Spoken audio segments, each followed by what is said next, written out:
The Lacerta Files, Jimmy Bergman, owner Sweden. Published in this website on December the 26th, 2004. Note of the editor of Brother Veritas's website. These English translations were edited to correct English grammatical errors, but message and intent were left intact. The word Elohim or Elohim used extensively in these texts could mean Elohim, since this is the equivalent traditional word used in Western culture. However, this term may indicate a different galactic race. The illustrations are not of Lacerta. Introduction. I certify that the following text is the absolute truth, and no work of fiction. These are parts of a transcript of an interview I've made with a non-human and reptilian being in December 1999. This female being was already in contact with a friend of mine, whose name is given only with the abbreviation EF in the text, since for months. Let me declare that I was all my life a skeptic about UFOs, aliens and other weird things, and I thought that EF tells me just dreams or fictitious stories. When he talked with me about his first contacts with the non-human being Lacerta, I was still a skeptic. When I met this being on December the 16th last year in that small warm room in the remote house of my friend near to a town in the south of Sweden, despite the fact that I saw now with my own eyes that she was not human. She has told and shown me so many unbelievable things during that meeting that I can't deny the reality and the truth of her words any longer. This is not another of that wrong UFO papers which claim to tell the truth, but tell in fact just fiction. I'm convinced that this transcript contains the only truth, and therefore you should read it. I had talked with her for over 3 hours, so the following transcript shows you only shortened parts of the interview, because she asked me after the interview not to publish everything she had told me already now. The order of the questions in this transcript is not always the same order in which I had asked them, so it may seem sometimes a little bit confusing to you. It was not easy to delete all the important parts she had asked me to delete from the transcript, so I apologize for the maybe unusual order. I'm in the possession of the entire transcript of the interview, 49 pages, with some of my drawings of her body and her equipment, and also of some tapes on which I have the full interview, but I will not reveal this before I have permission from her. I will send this shortened form of the still fascinating document to 4 of my reliable friends to Finland, Norway, Germany, and France, and I hope they will translate it into their own languages, and into other languages, and I hope as many people as possible will be able to read and to understand the transcript. If you receive it, please send it to all your friends via email, or make printouts and copy them. I certify furthermore that various paranormal abilities of her species like telepathy and telekinesis, including the moving and dancing of my pencil on the table without touching, and the flying of an apple around 40 centimeters over her hands, was shown to me during the 3 hours and 6 minutes of the meeting, and I'm absolutely sure that these abilities were no tricks.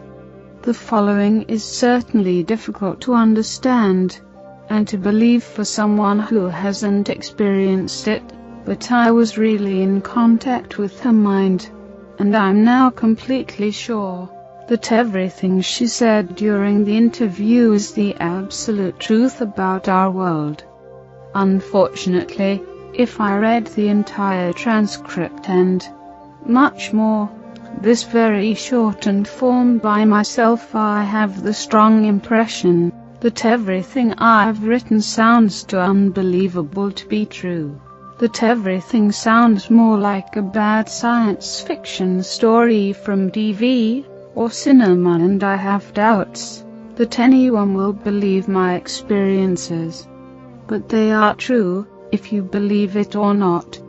I can't expect from you that you believe my simple words without evidence, but I can't give you that evidence. Please read the transcript and think about it, and you will maybe see the truth in these words.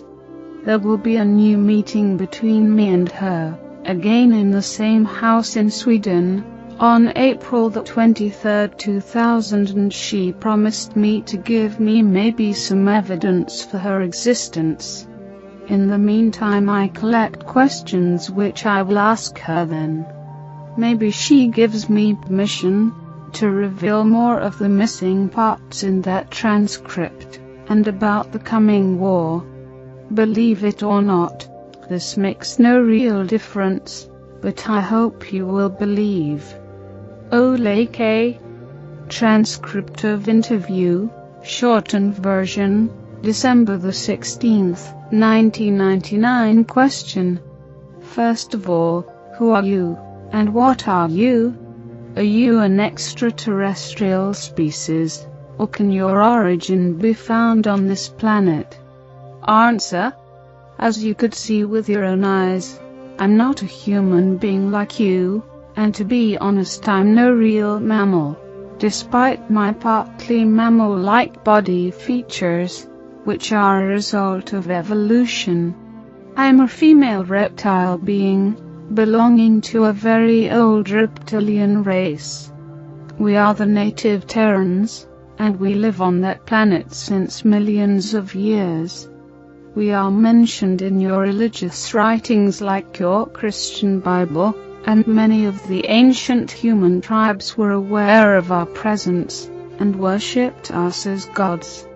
For example, the Egyptians and the Inca and many other old tribes. Your Christian religion has misunderstood our role in your creation, so we are mentioned as evil serpent in your writings. This is wrong. Your race was genetically engineered by aliens, and we were just the more or less passive visitors of this accelerated evolution process. You must know, some of your scientists have already supposed this, that your species had evolved in a naturally completely impossible speed within just 2-3 millions of years. This is absolutely impossible, because evolution is a much slower process, if it's natural, but you have not understood this. Your creation was artificial, and done by genetic engineering, but not by us, but by an alien species. If you ask me if I'm an extraterrestrial, I must answer no. We are native Terrans. We hadn't have some colonies in the solar system, but we originate on this planet. It's in fact our planet and not yours. It was never yours. Question. Can you tell me your name? Answer. This is difficult, because your human tongue is not able to pronounce it correctly, and a mispronunciation of all names is very offensive for some of my kind. Our language is very different from yours, but my name, as I will try to say it smoother by use of your human letters, something like Shakask, with a very strong pronunciation of the SH and K sounds.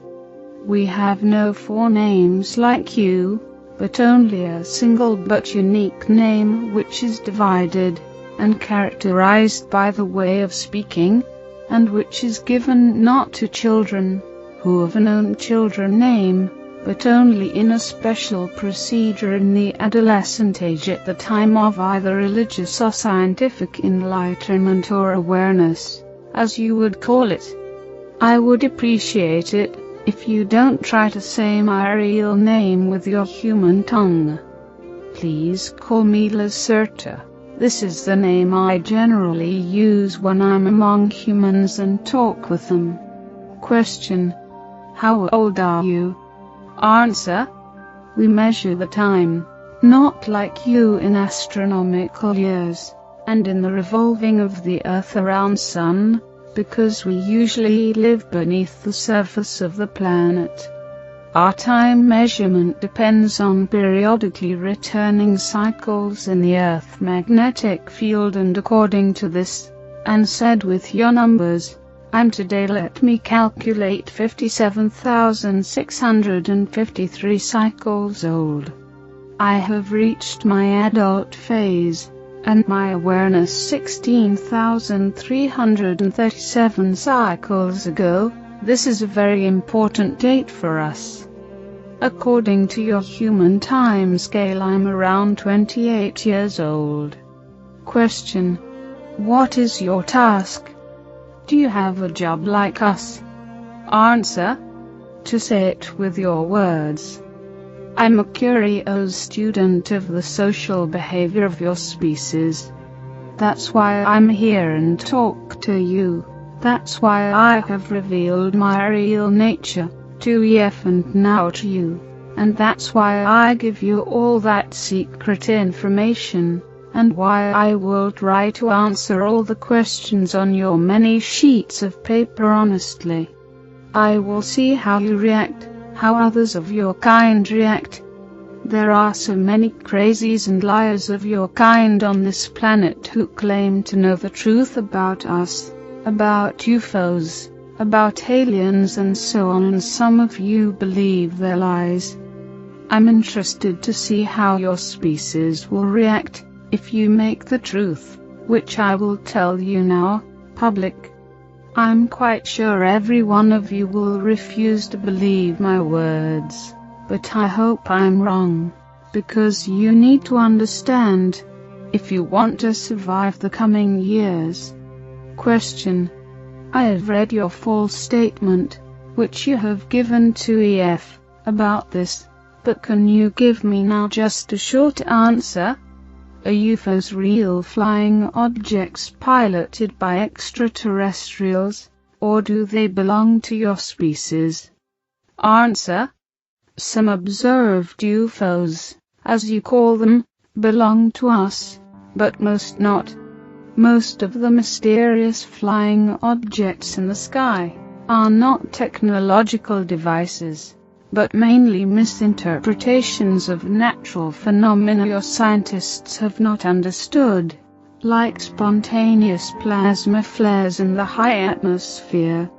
Nevertheless, some UFOs are real craft belonging either to your own species, especially to your military, or to other alien species, or at last to us, but a minority of sighted craft belongs really to us, because we are generally very careful with our movements in the atmosphere, and we have special ways to hide our ships. If you read a report about a sighting of a metallic bright gray cigar-shaped cylindrical object with a length of, there are different types, let me say between 20 and 260 of your meters, and if this object had made a very deep humming sound, and if there were 5 bright red lights on the metallic surface of the cigar, 1 at the top, 1 in the middle, 2 at the end, then it's likely that some one of you have seen one of our ships, and this means that it was either partly defect, or that some one of us was not careful enough. We have also a very small fleet of disc-shaped craft, but such UFOs belong usually to an alien species. Triangular UFOs belong generally to your own military, but they use foreign technology to build them. If you really want to try to see one of our craft, you should have a look at the skies over the Arctic, the Antarctic, and over in Eurasia, especially over the mountains there. Question: Have you a special symbol or something like that with which we can identify your kind? Answer: we have two major symbols representing our species. 1. The more ancient symbol is a blue serpent with 4 white wings on a black background. The colors have religious meanings for us. This symbol was used from certain parts of my society, but it is today very seldom. You humans have copied it very often in your old writings.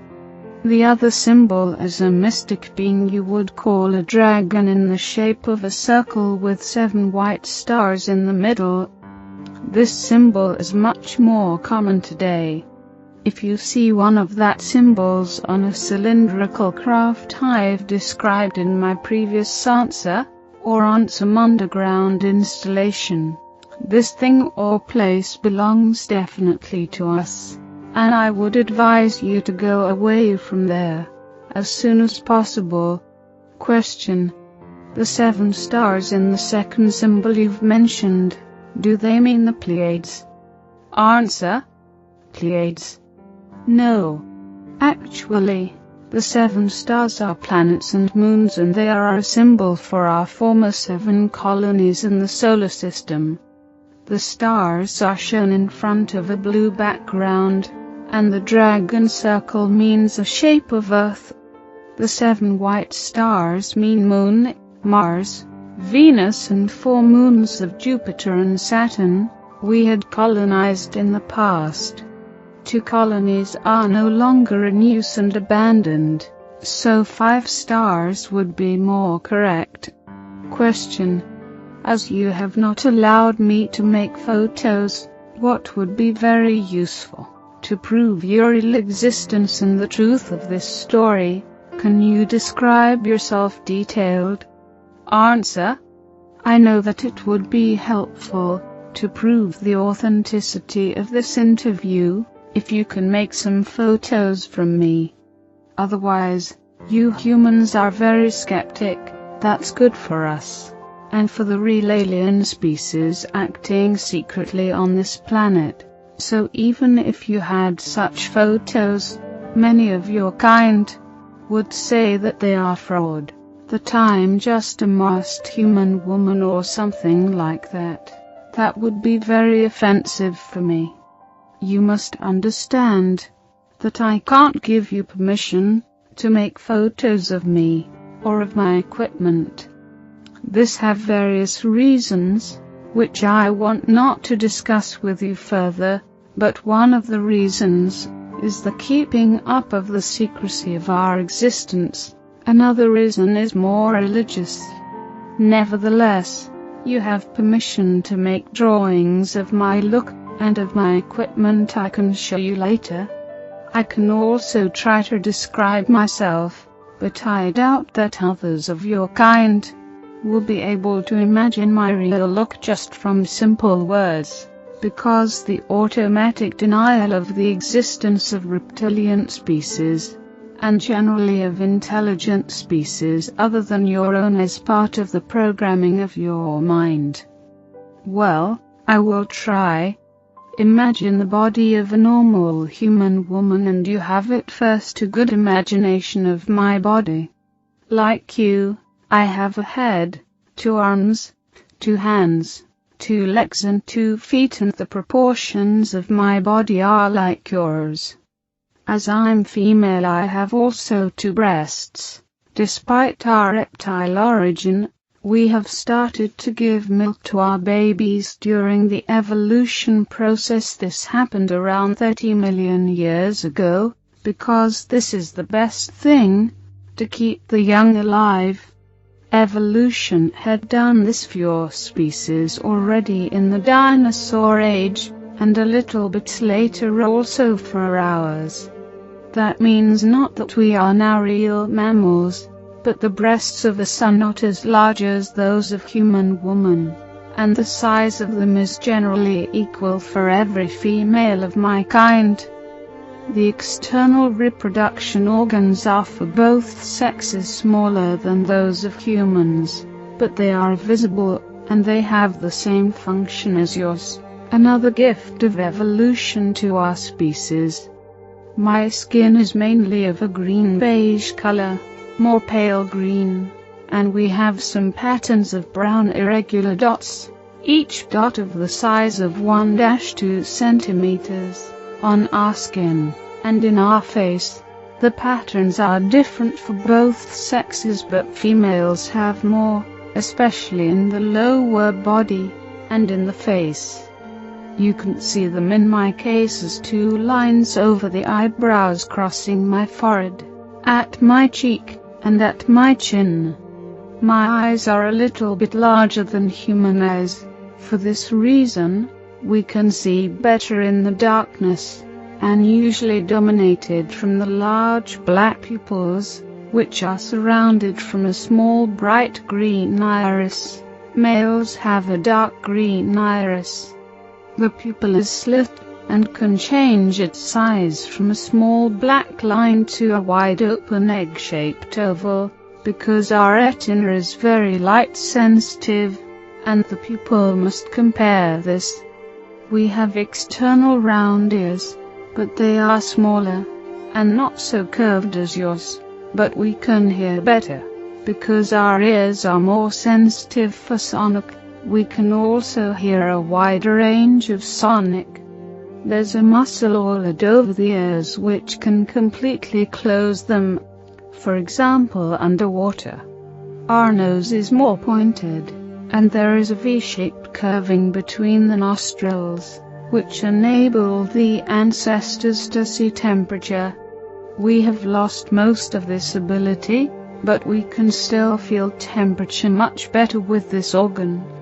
Our lips are shaped like yours, those of females a little bit larger than those of males, but of a pale brown color, and our teeth are very white and strong, and a little bit longer and sharper than your soft mammal teeth.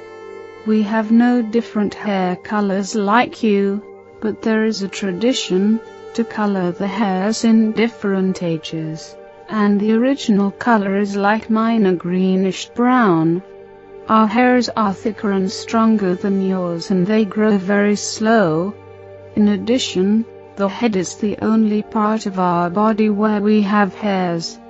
Our body, arms and legs are similar in shape and size to yours, but the color is different, green-beige, like the face, and there are scale-like structures on the upper legs, over the knee, and upper arms, over the elbow.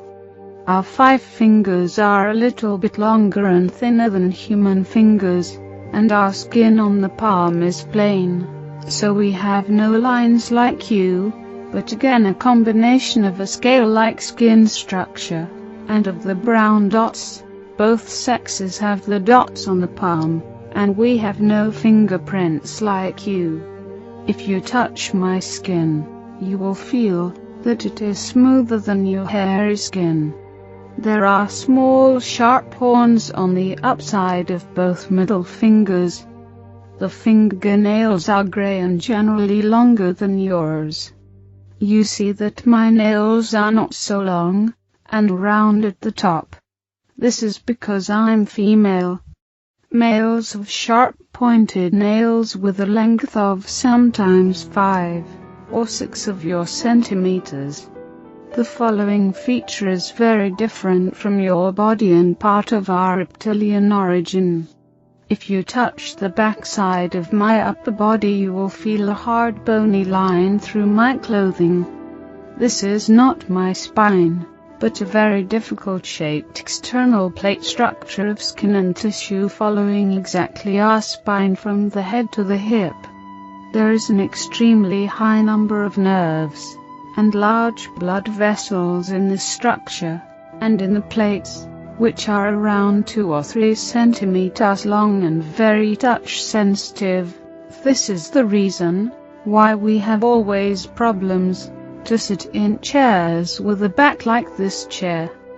The main task of these small plates, beside a role in our sexuality, is simply the regulation of our body temperature, and if we sit in natural or artificial sunlight, these plates become more blood-filled, and the vessels become wider, and the sun is able to heat up our ectoid blood, which circulates through the body and through the plates for many degrees, and that gives us a great pleasure. What else is different from your kind? Oh, we have no navel, because we were born in a different way to your mammal birth.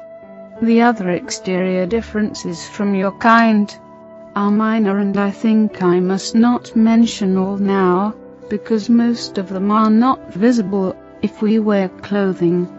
I hope the description of my body was detailed enough. I would advise you to make some drawings. Question: what kind of clothing do you generally wear? Suppose this is not the way you dress normally. Answer: no, I wear this human everyday clothing only when I'm among humans. To be honest, it's not very comfortable for me to wear such tight things, and it is always a very unusual feeling. If we are in our own home, this means in our subterranean home, or in our large artificial sun areas, and if we are together with others near to our own name, we are usually naked. Is this shocking for you? When we are in the public, and together with many others of my species, we wear very wide and soft clothing made of thin, light stuff. I have told you that many parts of our bodies are very touch sensitive, mostly the small back plates, so we can't feel comfortable in tight clothing, because it can hurt us. Man and woman wear often the same kind of clothing, but the colors are different for the sexes. Question: you've said others near to your own name. Do you mean your family? Answer: no, not really. You would call it family, but with this word you mean only those of your kind which belong genetically together, like father or mother and child. As I have said earlier, we have a very difficult and unique name. Part of the pronunciation of that name is absolute unique, and there is no other being with the same name. But part of this name, the middle part, is pronounced in a way that told the others to which family I must use the word, because you haven't the right one in your vocabulary. You belong. This means not that all in that group are genetically related to you, because these groups are usually very large, and contain between 40 and 70 of us. This group includes generally your genetic relations, except one of them had decided to left this group, and your connection with father and mother is often the strongest. It would be too difficult for me to explain you now our very old social system, which is very complex, and we would need many hours only for the primary things. Maybe we can meet another time, and I can give you detailed descriptions of all these things. Question: have you a tail like normal reptiles? Answer: do you see one? No, we have no visible tail. If you look at our skeleton, there is only a small rounded bone at the end of our spine behind the pelvis. This is a useless rudiment of the tail of our ancestors, but it is not visible from the outside. Oh, our embryos have tails during the first months of development, but these tails disappear before they were born. A tail makes only sense for a primitive species which tries to walk on two legs, and must hold the balance with the tail. But our skeleton had changed during evolution, and our spine is nearly in the same shape as yours, so we need no tail to stay on 2 feet. Question: you said that you were born in a different way to us. Do you lay eggs?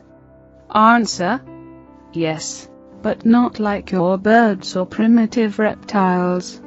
Actually, the embryo grows in a protein liquid inside the mother's womb, but there is also an egg-shaped, but very thin chalk hull around it, that fills the whole womb. The embryo inside this hull is completely autarky from the mother's body, and it has every substance it needs to develop inside this chalk hull. There is also a cord like your navel cord which is connected to a point hidden behind the back plates. When the baby is going to be born, the whole leg is pressed through the vagina covered in a slimy protein substance, and the baby came out of this soft egg after some minutes. These two horns on our middle fingers were instinctively used from babies to break through the chalk hull to take their first breath.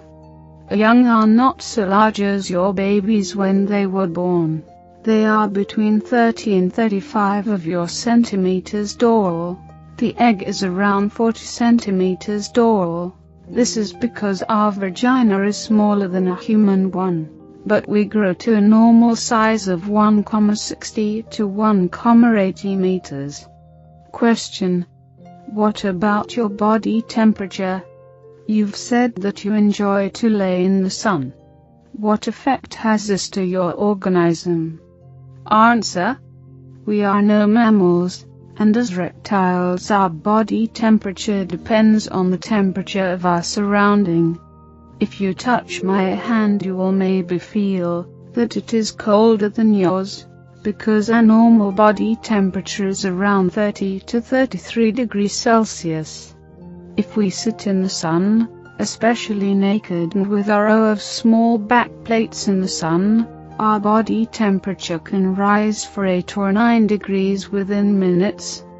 This rise causes a production of many enzymes and hormones in our body. Our heart and brain and every organ becomes more active, and we feel then very, very good. You humans only enjoy being in the sun, but for us, it is the greatest pleasure you can imagine, maybe like your sexual excitement. We also enjoy swimming in very warm water or other liquids, to rise our body temperature. If we are for some hours in the shadow, our temperature goes back to 30 to 33 degrees. This can cause no harm to us, but we feel much better in the sun. We have artificial sun rooms in the underground, but this is not the same for us like the real sun. Question: what do you eat? Answer: generally various things like you. Flesh, fruit, vegetables, special kinds of fungus, from subterranean farms, and other things. We can also eat and digest some substances which are poisonous for you. The main difference between you and us is that we must eat flesh, because our body needs the proteins. We can't live completely vegetarian like your kind, because our digestion would stop working and we would die after some weeks or maybe months without flesh. Many of us eat raw flesh, or other things which would be disgusting for you. Personally, I prefer cooked flesh and service fruits like apples or oranges. Question: can you tell me something about the natural history and evolution of your species? How old is your species? Have you evolved from primitive reptiles as mankind has evolved from apes? Answer: oh, this is a very long and complex story, and it sounds certainly unbelievable to you, but it's the truth. I will try to explain it in short. Around 65 million years ago, many of our unadvanced ancestors from the dinosaur race died in a great global cataclysm. The reason for this destruction was not natural disaster, an asteroid impact as your scientists believe falsely, but a war between two enemy alien groups that took mainly place in the orbit and high atmosphere of your planet. According to our limited knowledge about the early days, this global war was the first alien war on planet Earth, but it was definitely not the last, and a future war is coming soon, while a Cold War, as you call it, between alien groups is ongoing since the last 73 years on your planet. The opponents in this 65-million-year-old war were two advanced alien species, whose both names are again not pronounceable for your tongues. I am able to say them, but it would hurt your ear if I tell you the names in their original way. One race was humanoid like your species, but much older, and was from this universe, from a solar system in the star constellation you call Procyon today in your maps. The other species, about which we know not so much, was a reptilian species, but they have nothing to do with our own species, because we have evolved from local saurians without exterior influence, except the successful manipulation of our own genes by us.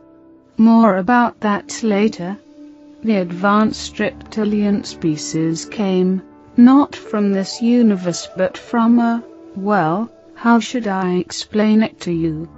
Your scientists have not really understood the true nature of the universe, because your illogical mind is not able to see the easiest things, and relies on wrong mathematics and numbers.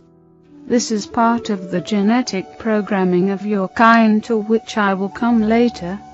Let me say that you are nearly as far away from the understanding of the universe as you were 500 years ago. To use a term you will maybe understand. The other species came not from this universe, but from another bubble in the foam of the omniverse. You would call it maybe another dimension, but this is not the right word to describe it correctly. By the way, the term dimension is generally wrong in the way you understand it.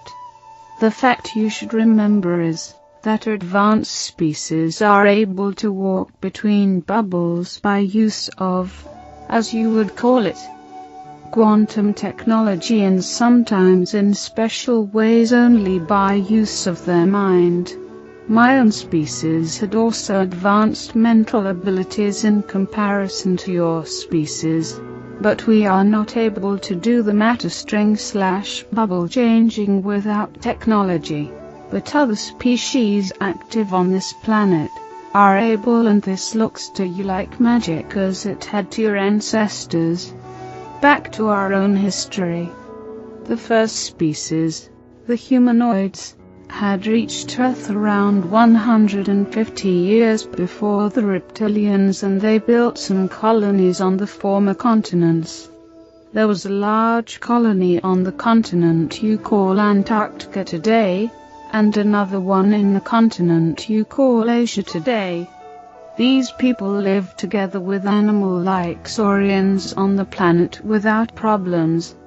When the advanced reptilian species arrived in this system, the humanoid colonists from Procyon tried to communicate peacefully, but they were not successful, and a global war started within months.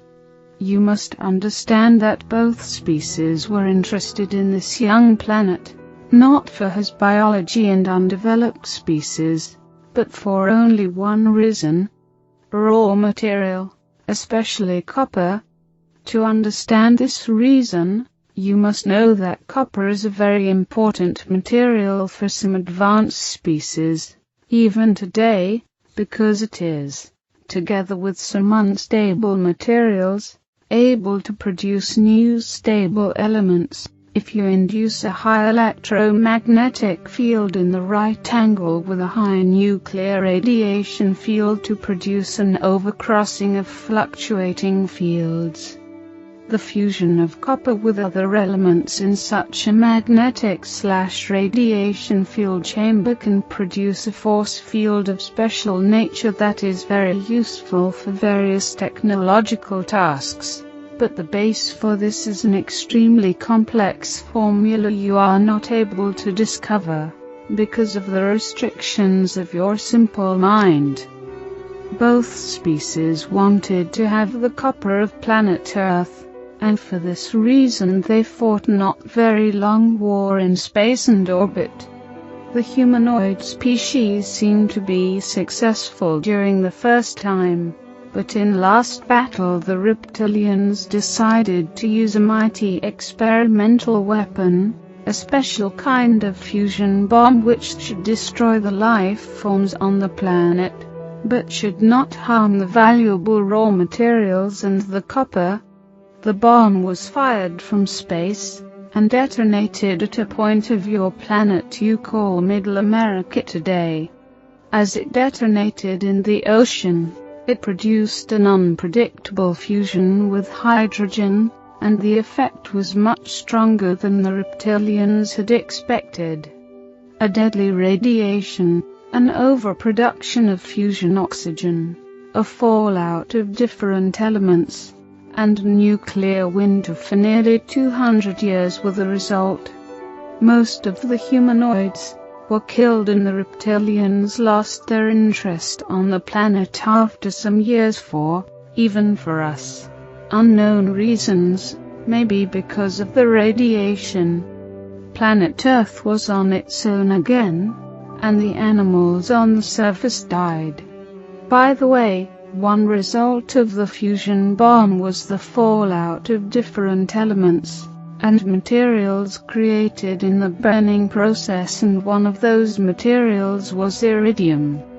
Your human scientists today see the iridium concentration in the ground as an evidence for an asteroid impact that killed the dinosaurs.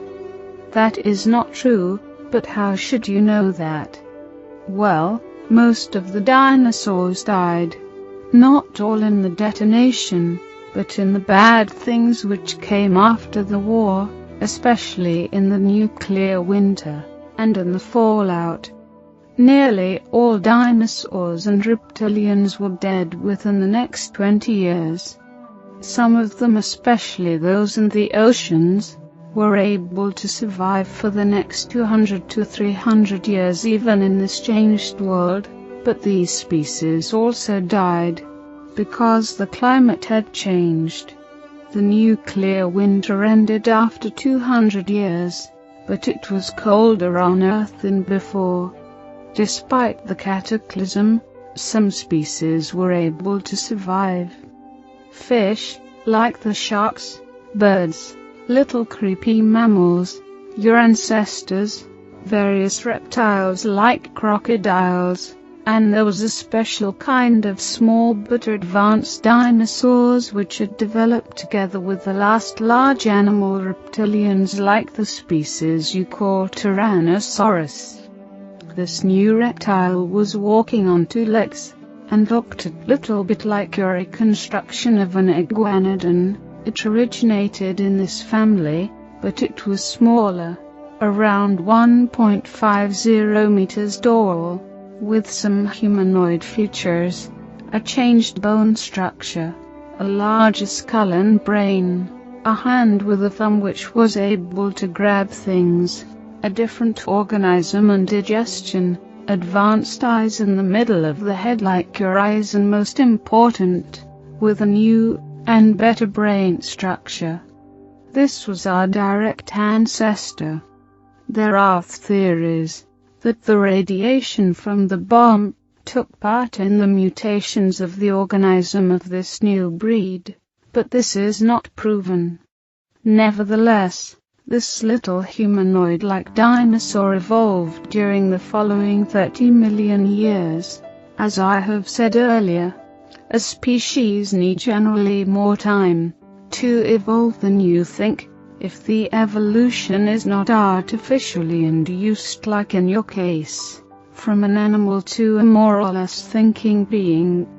These beings were intelligent enough not to die in the next millions of years, because they learned to change their behavior. They lived in caves instead in the cold nature, and they learned to use stones and branches as first tools, and the use of fire as help to warm them, especially to warm their blood, which is very important for our kind to survive. During the next 20 million years this species was divided by nature into 27 subspecies. Unfortunately, former reptilian species were prone to divide themselves in a more or less illogical way into subspecies during the evolution process. You can clearly see this in the unnecessary high number of animal dinosaur species in earlier times, and there were many, mainly primitive, wars between this subspecies for dominance. Well, nature was not very friendly to us, and as far as we know from the 27 subspecies, 24 were extinct in primitive wars and in evolution, because their organism and mind was not developed enough to survive, and, as main reason, they were not able to change their blood temperature in the right way if the climate changed. 50 million years after the war, and after the end of dinosaurs, only 3, now also technological, advanced reptilian species were remaining on this planet together with all the other lower animals.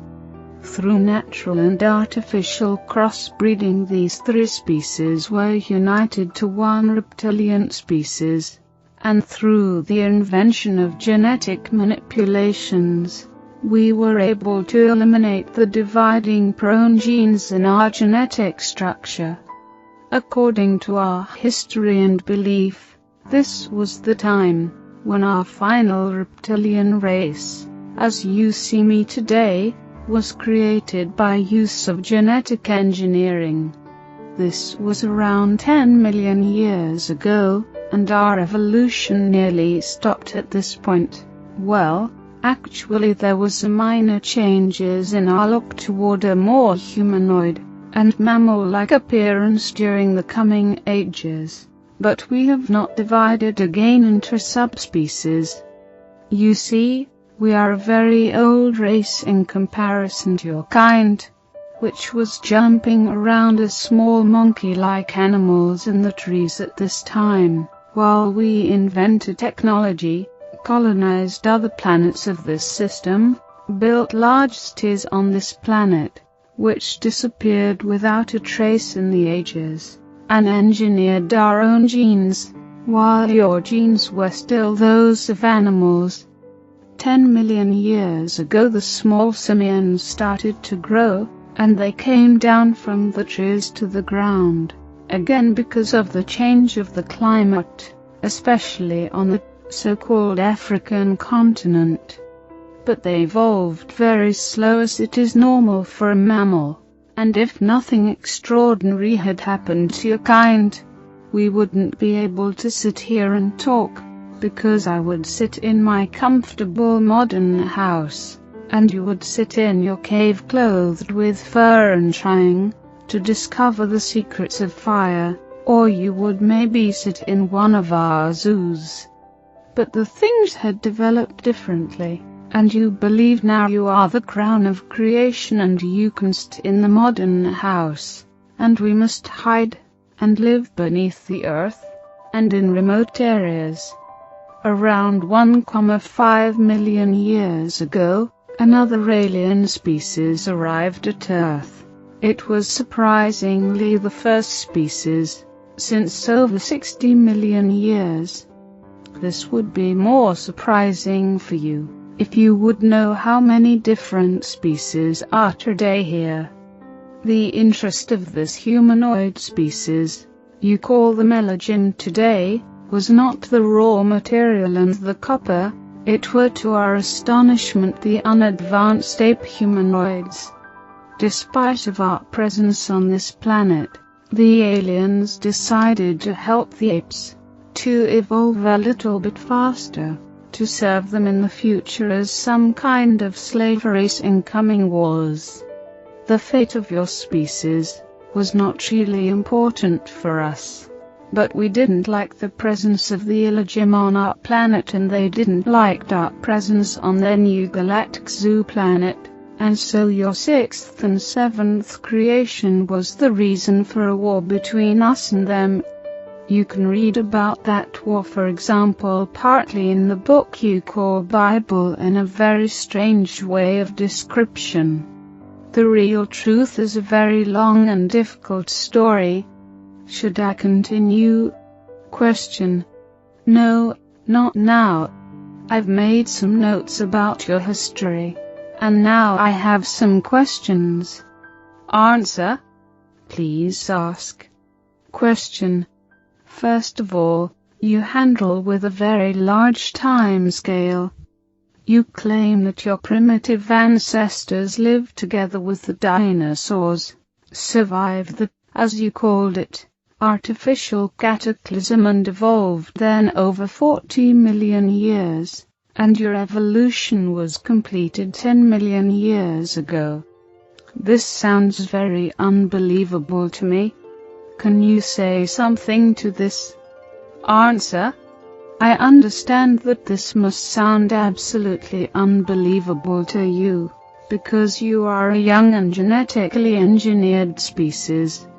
Your historical horizon ends at a scale of just some thousands of years, and you think this is right.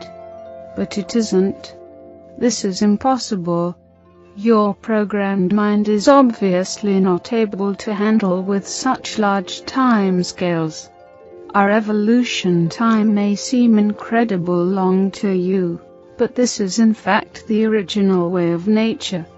Remember, your early mammal ancestors developed together with dinosaurs, and they survived the bomb like us. They evolved slowly during the next millions of years, and they divided into various species and shapes, some of them larger, some of them smaller. This is evolution of the body. But what about their mind and intelligence? They were simple animals. The mammals evolved since, let us say, 150 millions of years. But only in the last 2-3 millions of years they were able to become intelligent and thinking. And within this small period, beings like you were created. From nature? 148 millions of years time for the evolution of animal-like mammals. 2 millions of years time for the development of, more or less, intelligent beings like you. Ask yourself, do you really think this accelerated evolution is natural? Then your species is more ignorant than I've thought. We have not evolved wrong, but you? Question. I understand. But I have another question. You've mentioned many facts about the ancient war between the aliens 65 million years ago. This happened very long before your kind became really intelligent, as far as I have understood you. Why do you know so many things about that first war, and about the evolution of your species? Answer. This is a good question, much better than the previous, and I have not explained it properly to you. Our knowledge about the First War comes completely from an ancient artifact, which was found around 16,000 years ago from our archaeologists on the continent you call North America today. They found there a round plate with a diameter of approximately 47 of your centimeters. The plate was made of an even for us unknown magnetic material, and inside the plate there was another smaller crystal plate which contained an enormous amount of information coded in the molecular structure of the crystal. This memory plate was manufactured from the last bomb survivors of human race from Procyon already 65 million years ago, but it was completely intact when we found it. Our scientists were able to encode the messages and data, and so we heard the first time about the events which took place in the distant past, and which led to the extinction of the dinosaurs. The plate contained detailed descriptions of both species, but more about the humanoids, and about the events and weapons, including the fusion bomb. It contained also a description of the animals and saurians on Earth, including our pre-intelligent ancestor species. The rest of our knowledge about our evolution comes from skeletons, and from the back reading, and the /encoding of our DNA. You see, we know the real truth about our roots since 16,000 years. Before that time, there was a more religious idea of our creation. Question: what have happened with the both alien species? Answer: we don't know exactly. The surviving humanoids on Earth obviously died in the years after the bomb, and others of their kind and the reptilians never came back to Earth, as far as we know. Concerning the reptilian aliens, there is a possibility that it was physically impossible for them to return, because the matter between bubbles is sometimes in rapid movement. The current theory is that both species had ceased to exist during the millions of years. Question: you've mentioned skeletons of your kind. How can it be that human scientists haven't found any trace of you and your ancestors, if you really lived for such a long time on this planet? We have found many skeletons of primitive dinosaurs, but none of an advanced reptilian being with a larger skull and brain, and a hand with a thumb as you have described it before. Answer: yes, you have. But your great scientists were not able to reconstruct the skeletons completely, because they wanted to reconstruct reptilian animals, not intelligent beings. You would laugh if you would know how many of the, especially small, saurian skeletons in your museums are totally wrong constructions of never-existing beings, because you used many bones which didn't really belong together, and sometimes you made artificial bones. If something was missing, you needed to construct an animal saurian. Many of your scientists are aware of this problem, but they don't make it public, because they can't explain it, and they claim that the right bones were just missing, and their reconstruction is right. Many bones of us were used for iguanodon reconstructions. For example, the hands with the visible thumb. Look at an iguanodon in a museum, and you will see that I'm right. A scientist in the country you call United States had built a nearly correct skeleton of our kind some years ago, but the local government, which is partly aware of our existence, confiscated the reconstruction. As we live today, and since thousands of years, nearly completely beneath the earth, you will not find any cadavers or skeletons of us. Question: you speak sometimes about underground cities and artificial sunlight. Do you mean something like a hollow earth with this? Is there a second sun inside our planet? Answer: no, Earth is not really completely hollow, and there is no second sun inside. This story is ridiculous and physically not possible. Even your species should be intelligent enough not to believe this. Do you know how much mass a sun must have to produce energy and light for a longer time by fusion? Do you really think that there could be a small active sun inside the planet? When I talk about our subterranean home, I talk about large cave systems. The caves you have discovered near to the surface are tiny in comparison to Rayleigh caves, and huge caverns deeper in the earth, in a depth of 2,000 to 8,000 of your meters, but connected with many hidden tunnels to the surface, or to surface near caves, and we live in large and advanced cities and colonies inside such caves. Major sites of us are beyond the Arctic, the Antarctic, in Eurasia, North America and Australia.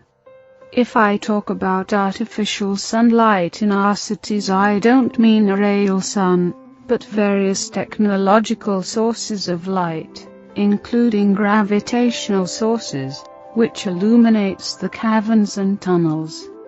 There are special cave areas and tunnels with a strong UV light in every city, and we use that places to heat our blood. Furthermore, we have also some surface sun places in remote areas, especially in America and Australia. Question: where can we find such a surface near entry to your world? Answer: do you really think I will tell you their exact location? If you want to find such an entry, you have to search it by yourself, but I would advise you not to do that. When I came to the surface 4 days ago, I used an entry approximately 300 of your kilometers north from here near to a large lake, but I doubt that you would be able to find it. There are only a few entries in this part of the world, more are far more north and east. As a little advice, if you are in a narrow cave, or in a tunnel, or even in something that looks to you like an artificial mine shaft, and as deeper you walk as smoother appear the walls, and if you feel unusual warm air streaming from the depth, or if you hear the rushing sound of streaming air in a ventilation or elevator shaft, then look for a special kind of artificial and smooth wall somewhere in the cave with a door made of grey metal. If you would be able to open that door, but I doubt this, you would be in a usually round technical room with ventilation systems and elevators to the depth. This is probably an entry to our world. If you have reached this point, you should know that we are now definitely aware of your presence. You are already in big trouble if you have entered the round room, but you should look for one of the 2 reptilian symbols on the walls. If there are no symbols or other symbols, you are maybe in big trouble as you think, because not every underground installation belongs to your kind. Some new tunnel systems are operated from alien races, including hostile races. My general advice, if you find yourself in a, for you, strange underground installation, run away as fast as you can. Question: you mentioned earlier that you use the name Lacerta when you are among humans, and that you enjoy it to be in the real sun on the surface of Earth. But how can you be among humans? You don't look like us, so anyone will see that you belong to another species. Why have nobody seen and described a being like you, if your kind lives already since our creation together with us on the same planet? Can you explain that to me? Answer: first, my kind was of course seen and described, and worshipped, many times in your primitive past. For example, in your religious writings like your Christian Bible, you can find descriptions and even simple drawings of us four also in the southern part of the American continent on various temples. So-called wise men from India and from the Asian mountains have described our species many times in writings, together with other wise men from the African continent. I think we are the most mentioned non-human species, maybe beside the alla, in your history. If you don't believe me, have a look at your history and you will see the truth in my words. Your great scientists called the belief in us superstition and religion, and today's intelligent humans have forgotten our presence on the surface in the past. Furthermore, our species is seen even today sometimes from human witnesses in its original shape on Earth, or in our surface near entries and tunnel systems. But fortunately you and your media didn't take the reports of such crazies serious. That's good for us. And that's the reason why we allow those people to see us as we really are. Some of my species are also in direct contact with human scientists and politicians from the surface.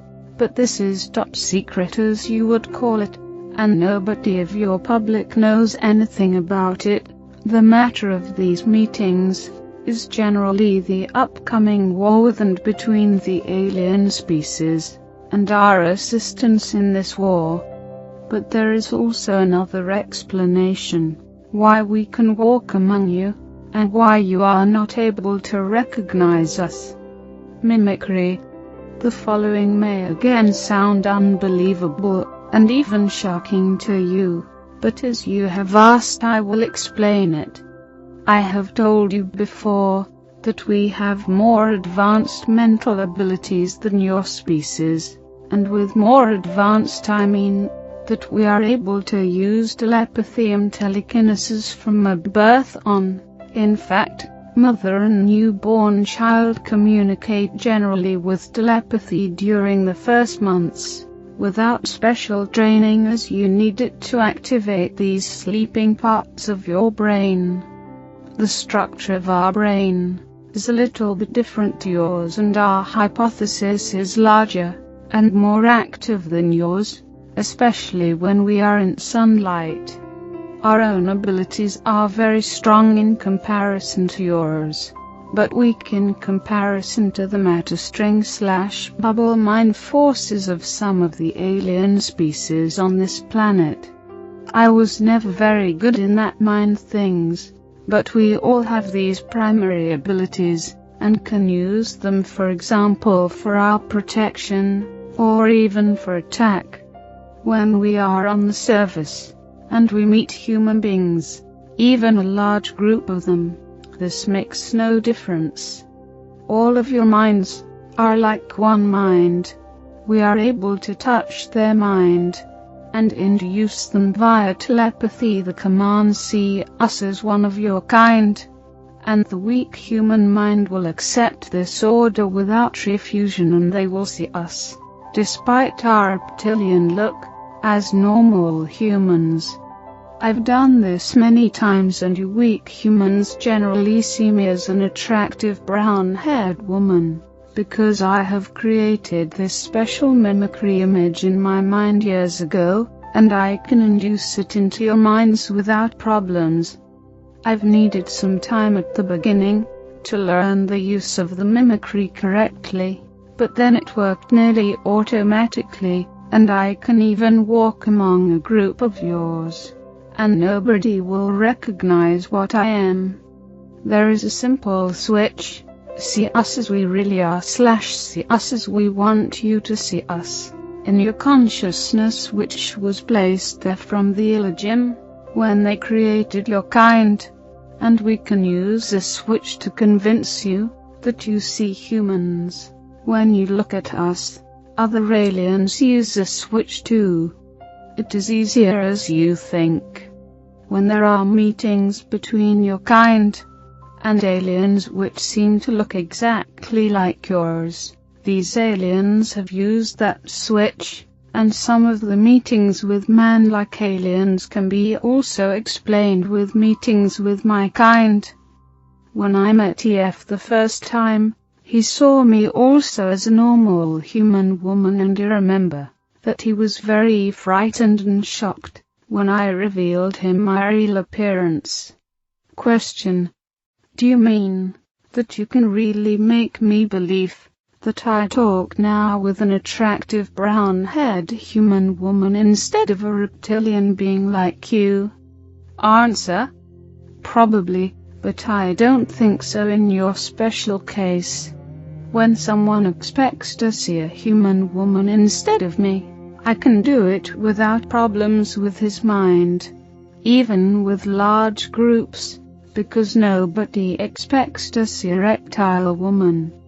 But I have allowed your mind to see me in my original appearance from our first meeting on, and I have never introduced something into your mind. So you have already realized that I'm not human. If I would now try to change this, it would probably lead to an absolute confusion, or to unconsciousness, and I don't want to harm you. As I have said, I'm not very good in these things. Question. That's very scary. Can you kill with those abilities? Answer. Yes, but it's forbidden. This means not that it was not done in previous times. Question. Have both sexes these abilities? Answer. Yes. Question. What about photos? How do you appear on photos? Answer. This is a silly question. I appear on photos as a reptile being, because I can't have influence on the photo, or on the camera itself, but only on the photographer's mind. If he or she would develop the film, and show the photo to others, they would see me in my original shape. That's the reason why it is forbidden for our kind to be filmed or photographed, and we must avoid every camera on the surface. That is very difficult, and we were filmed sometimes in the past without our knowledge, especially from certain of your governments and secret agencies. Question. What other commands can your kind induce into our minds? Something like serve us or obey. Answer. This is again a strange question. We are not your enemy, most of us not, so why should we do this? To answer your question, it depends on the strength of the human mind, and on the strength of the sending reptilian. There is no serve us, or serve me switch in your mind, so such a command is much more difficult to induce. If the human mind and consciousness is weak, and the reptilian inducer is experienced in these things, and was some hours in the sun, before he or she tries to do it, then it could probably work for a certain time. There are secret teachings about such things, but I've never learned anything about it. I use my primary abilities for mimicry, and for communication with my own kind, and sometimes for other private things, but I've never used it to harm humans or their mind. I would appreciate it if we can end with this topic here. Question. A last question. You've said earlier that you can hide your UFOs. Do you use the same abilities to do this? Answer. Yes, but on a technical base. There is a powerful device inside each craft which is able to send an artificial signal to your minds to convince you that you see either nothing but only the sky, or that you see normal aircraft like planes instead of our ships. This isn't used very often, because we avoid human public when we move in the atmosphere. If you are able to see our UFOs, it means that the device is either defect or deactivated for some reason. The camouflage effect didn't work on photos. To answer this possible question of you already in advance, but why should someone make a photo of the sky when he could not see anything unusual there? By the way, most of the surface near entry points to our tunnels are also hidden with such a device, and your kind will generally see only normal cave walls instead of the door. That's one reason why I've said that I doubt that you will be able to find such a secret door to our world, but it have happened a few times in the past. Question. Back to your Andaran history. You've mentioned the race of the Illajim who have created our human race. From where did they come, and how did they look like? What had exactly happened when they arrived? Are they our god? Answer. The Illajim came from this universe, from the solar system you call Aldebaran in your maps. They were a very tall humanoid species which usually blonde hairs and a very white skin. They avoided the sunlight because it hurt their skin and their eyes. This was absolutely unbelievable for a sun-loving species like us.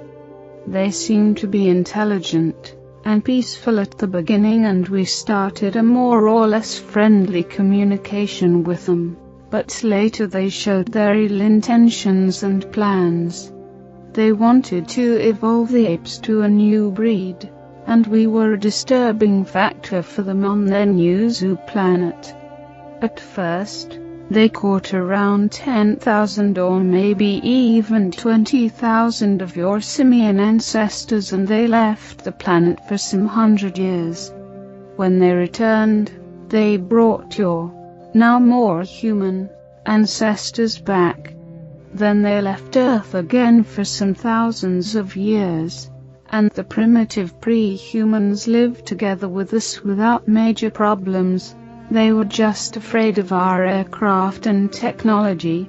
The Illajim had taught their mind and enhanced their brain and their body structure, and they were now able to use tools and fire.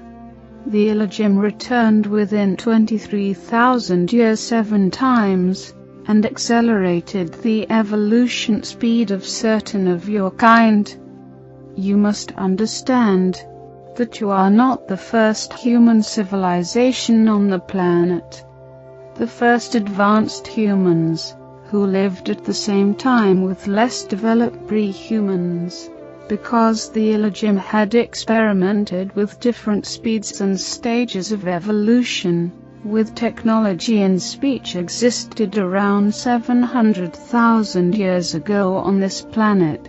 Your scientists have not understand this, because they've found only the bones of the pre-humans, and some primitive cave drawings showing advanced humans and flying devices.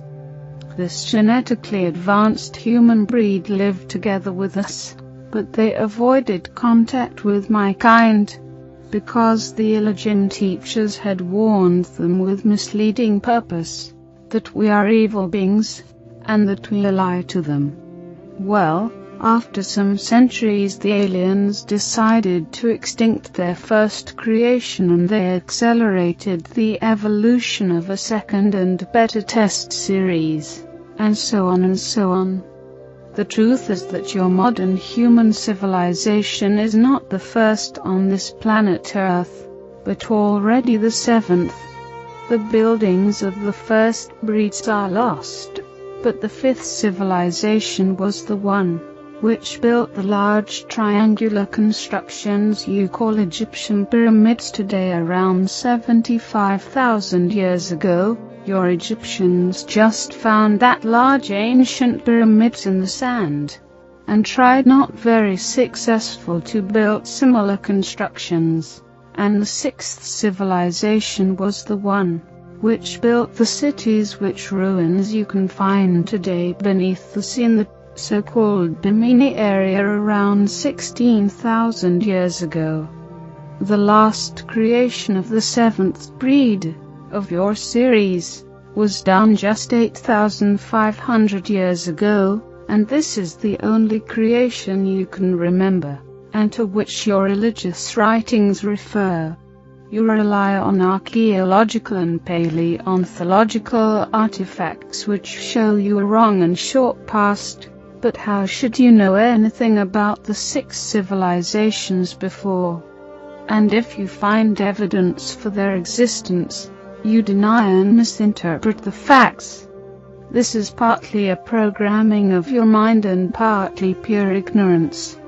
I will tell you in the following only about your creations, because the 6 previous mankinds are lost, and therefore they should not concern you. There was a long war between us and the Illagim, and also between certain groups of the Illagim themselves, because many of them were the opinion that the again and again creation of human species on this planet makes no real sense. The last battles in this war were fought around 5,000 years ago in orbit and service. The aliens used powerful sonic weapons to destroy our underground cities, but on the other hand we were able to destroy many of their surface installations and bases in space. The humans of your series were very frightened when they observed our battles, and they wrote it down in form of religious myths. Their mind was not able to understand what was really going on. The Illagim, who appeared as gods for the 6th and 7th breed, told them that it is a war between good and evil, and that they are good, and we are the evil race. This depends certainly on the point of view. It was our planet, before they arrived, and before they started their evolution project with your kind. In my opinion, it was our right to fight for our planet. It was exactly 4,943 years ago, according to your time scale, that the Illagim left the planet again for unknown reasons. This is a very important date for us, because many of our historians called it a victory. Fact is that we don't know what had really happened. The Illagim were gone from one day to another. They vanished without a trace together with their ships, and we found most of their surface installations destroyed by them. The humans were on their own and your civilization developed. Many of us were in contact with certain more southern tribes of your species in the coming centuries, and we were able to convince some of them that we are not the evil the aliens wanted them to believe. During the time from 4,900 years ago to today, many other alien species arrived at the planet. Some of them used the old teaching and programming of your mind, and played again God for you. But the Illagim themselves never came back. They had left the planet for a duration of some 1,000 years or so earlier, so we expect their return one day in future to end their project, or to maybe extinct also the 7th breed, but we don't really know what have happened to them. To answer this question of you in advance, your current civilization doesn't know anything about your real origin, about your real past, about your real world and universe, and you know very little about us and our past. And you know nothing about the things to come in near future. As long as you will not understand and believe my words, I tell you the truth, because we are not your enemy. As long there is danger for your species, your enemies are already here, and you have not understood. Open your eyes or you will be in big trouble soon. If you haven't believed anything of the things I've told you before, then you should really believe and remember this. Question: why do you think I don't believe you? Answer: I have a certain feeling that you don't believe me, despite the fact that I'm sitting here in front of you. Everything I have told you in the last 2 hours is the absolute truth about our world. Question: How many alien species are active on Earth at the moment? Answer. As far as we know, 14 species. 11 from this universe, 2 from another bubble, and 1 very advanced from a very different plane.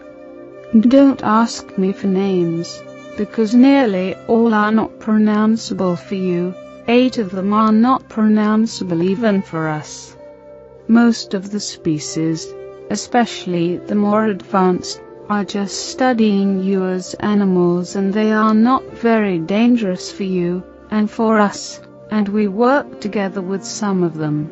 But 3 species are hostile, including the one which was in contact with some of your governments, and exchanged their technology for copper and other important things, and which had betrayed your kind.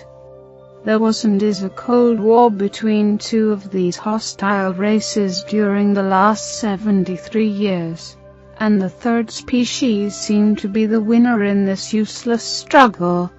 We expect a more hot war between them and you in the near future, I would say in the next 10 or 20 years, and we are worried about that development. In the last time, there was some rumors about a new 15th species which had arrived on Earth just 3 or 4 years ago, but we don't know anything about their intentions, and we were not in contact with them till now. Maybe the rumors are wrong. Question. What do the hostile alien races want? Answer. Various raw materials, including copper for their technology, your water, or better the hydrogen in your water, which is a source of energy in advanced fusion processes, and certain chemical elements in your air. Furthermore, 2 of the species are also interested in your body, in your human tissue and blood, because their own genetic structure is defect through bad evolution and radiation, as far as we know, and they need intact strings from your kind, and from animals to repair their own genetic again and again, but they are not really able to repair the defects completely, because their DNA and your DNA is not fully compatible. My own species is absolutely incompatible with them, so they are not very interested in us, and they try to make more compatible crossbreeds between you and them by use of artificial fertilizations and artificial wombs. We suppose that the coming war between the 3 races, or between you and one or all of them, will be fought for raw material, hydrogen, air and DNA. Question. Is this the reason for the abductions? Answer. Partly, especially when the aliens took egg and sperm samples from you. Sometimes the abductors belong to another and more advanced race, and they just want to study your body and your mind, which is more interesting for some of them than your solid body, as you would study a primitive animal. As I have said, 3 alien species are hostile, and this means that they do not care for your fate, or for your life, and people who were abducted by them came very rarely back alive. If someone is able to report about an abduction, it means, in my opinion, that he or she has not met one of the aggressive species, or that he or she is a very, very lucky human to be alive. Advanced and friendly races also took sometimes egg and sperm samples, but for other reasons. Question. You've said there are only 14 species active on Earth. But why describe people who saw alien beings, so many different and bizarre types of them? Answer. I think I have already answered to this question. As I have said, most of the alien races have much more advanced mind abilities than you or even me. There is just one alien race completely without such abilities. They are able to appear in your mind and memorize whatever they want, and this induced image has nothing to do with their real appearance. You remember them as normal humans or grey dwarfs, or even extremely bizarre animals, because they want you to remember that, or sometimes they want you to completely forget anything about a meeting with them. Another example. You can, for example, remember that you were just in a normal of your human hospitals, and that some doctors were examining you, and you think not further about what have happened to you, maybe till you discover that there is no hospital in the street, or you supposed it, but in fact you were examined by them in one of their laboratories. You can't rely on your mind in this case. They appear in different shapes due to confuse you, and to make so-called abduction witnesses who are able to remember the events, or who believe they are able to remember, ridiculous in the public, and as far as we know, they are successful. Believe me, there are only 14 alien species on this planet, and only 8 of them abduct humans at the moment, again as far as we know. In addition, not every one of your abductees is one, and some of the aliens in their reports are really just imagination or lies. Answer: how can we protect us against this influence on our mind? Question: I don't know. I doubt you can, because your mind is like an open book to read and write for nearly every species I know. This is partly the guilty of the illogim themselves, because they had constructed, or better misconstructed, partly intentionally, your mind and your consciousness without real protection mechanisms.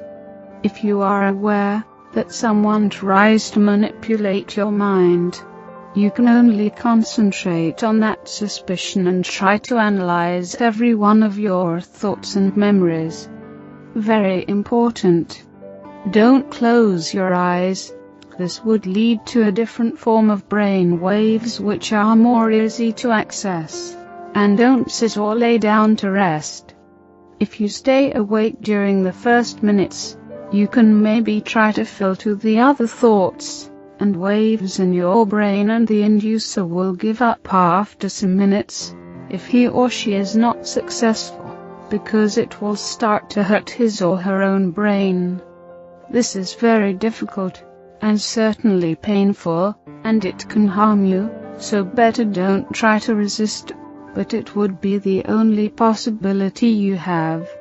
However, you can try this only with the more weaker species, not with the strong. Question: what do you mean with one species comes from a very different plane? Answer: before I can explain that correctly to you, you must be able to understand the universe, and this would mean a maybe useless teaching of your mind, including the remove of some barriers, of many weeks, and with teaching I mean not only teaching by words. I have said this with your word plane or level, because you have again no better word in your vocabulary, and dimension would be in this case absolutely wrong. It's rather wrong even for another bubble, because a dimension can't exist without planes. If you would be a species living in another, or over the plane, and if you would be furthermore able to enter planes without technology, so that your body is not made of that kind of matter you know, then you would be the mightiest being you can imagine. This very advanced race I have mentioned had developed outside of here, and they've evolved in fact over billions of years. They would be able to destroy all of you and us, and everything with just a single thought. We were in contact with them only 3 times in our whole history, because their interest in your planet is different from that of all other races. They are definitely no danger for you or us. Question: what will happen when the war begins? Answer: this is difficult to answer. It depends on the enemy race, and on their tactic. War is not always that primitive thing you humans mean with the word. War can be fought on various levels.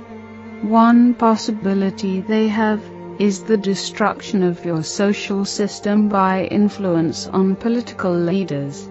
Another is the use of advanced weapon systems which can cause earthquakes, or volcanic eruptions or other disasters, including weather disasters, which may seem natural to you.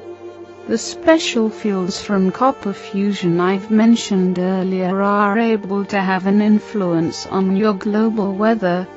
I think they will not attack the planet directly before the human civilization is weak, because even you have possibilities to destroy their craft, but not many. Let me say that we are not absolutely sure if there will be really such a hot war already in the next years. I don't want to talk further about this. Question: this is the end of the interview. Do you want to say a last sentence or message? Answer: open your eyes and see. Don't believe only in your wrong history, or your scientists or your politicians. Some of them know the truth about various things, but they don't inform the public to avoid confusion and panic. I think your species is not as bad as some of my kind thinks, and it would be a pity to observe your end. That's everything I can say. Go through your world with open eyes, and you will see, or maybe not. Your kind is ignorant. Question: do you think anyone will believe that this interview is the truth? Answer: no, but it is an interesting experiment for my social studies. We will meet again in some months and you will tell me then what have happened after the publication of my message. Maybe there is hope for your kind. All rights reserved. Copyright the Lacerta File 2 translation by Doug Parish. Taken from www.sabin.org web link. Introduction. I once again reaffirm that the following text is the absolute truth, and is not fiction. It was composed from 3 original tape recordings which were made on April the 24th. 2000 with a tape recorded during my second interview with the reptilian creature known as Lacerta. At Lacerta's request, the original text of 31 pages was revised and shortened up to deal with some questions and answers. Some existing questions were partially shortened or amended. It was even undertaken to extract message and significance from it. This part of the interview, either not mentioned, or not mentioned completely in the transcript, deals primarily with personal issues, paranormal demonstrations, the social system of the reptilian species and alien technology and physics. The reason for the shifting of the date and time of the second meeting was a possible observation and surveillance of my own person after the publication of the first transcript. Although everything was attempted on the advice of Lacerta to keep my identity a secret, just 2 days after the dissemination of the document abroad, and various unusual events took place. Please don't think that I am paranoid. However, I believe that the publication of the interview has drawn either official attention or the attention of some organization to me. Up until this time, I usually regarded people who believed that they were being followed by the state to be nothing more than jokers. But now I have begun to revise my ideas on that since events in January. It began with a failure of my telephone for several hours. When the phone became operational once again, there were quiet echoes and strange clicking and whirring sounds when I made calls. A defect could, ostensibly, not be found anywhere. Overnight, important data disappeared from the hard drive in my computer. The testing program reported defective sectors, where strangely enough there were only data which dealt with illustrations and completed textual material from the interview. These defective sectors also contained material of a paranormal nature in the field of my research. Fortunately, the material was also stored on floppies. In addition, I discovered by pure chance some hidden data in a likewise hidden directory index. The name which appeared on the data and the directory index was E72J. A friend, who is a computer expert, could not make anything of this designation, and when I was about to show it to him, the directory index had disappeared. One evening, my apartment door was standing wide open, my TV set was running, and I am absolutely confident that I had turned the TV set off. A minivan with British markings and the imprint of a Europe-wide supermarket chain parked in front of my house. I noticed the same minivan again on several occasions traveling at a distance behind my car, even when I visited the town of 65 kilometers away. When I returned, the car was on the other side of the street once again. I never saw anyone get into or out of the car. A knock on the door of the vehicle, and on the tinted windows, caused no reaction of any kind. After about 2 weeks, the minivan disappeared again. When I informed EF personally about these events, he suggested that I change the place and date of the meeting, in order to assure our own and Lacerta's safety. The meeting took place on April the 27th, 2000 in another isolated location. It was unobserved as far as I can determine. Once again, all of this may sound strange and paranoid, like a fantasy from a cheap science fiction film. However, I can only repeat to and assure the reader once again, all of this is the unadulterated truth. Believe my words, or don't believe them. These things have happened, and they will continue to happen, whether you believe it or not, until it is too late. Our civilization is in danger. Ole. K. May the 3rd, 2000 transcript of the interview, shortened version, date of interview, April the 27th, 2000 comment by Ole. K. The meeting began with an appraisal of diverse questions and opinions which I had gotten from readers of the first transcript in anonymous fashion through distribution from my trustworthy friends. Some of these opinions altogether, there were over 14 pages of paper, contained comments shaped by everything from a radically religious to a fanatical tendency to welcome contact with a reptilian species. Some of these comments contain stereotypical phrases like servants of hell or species of the evil one. I don't want to go into any kind of detailed description here, since I don't want to pass on further any false and radical realm of thought. Question: when you read these religious and animosity-ridden comments here, what do you think and feel then? Is the relationship between your species and ours really shaped from that kind of total negation? Answer: does it amaze you that I am not completely angered by that? I had fully expected those kinds of extreme reactions.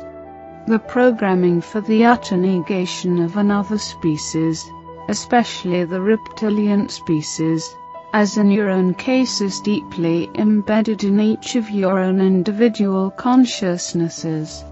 This ancient conditioning stems from the days of your third artificial creation, and, biologically speaking, is passed down as an information genome from generation to generation.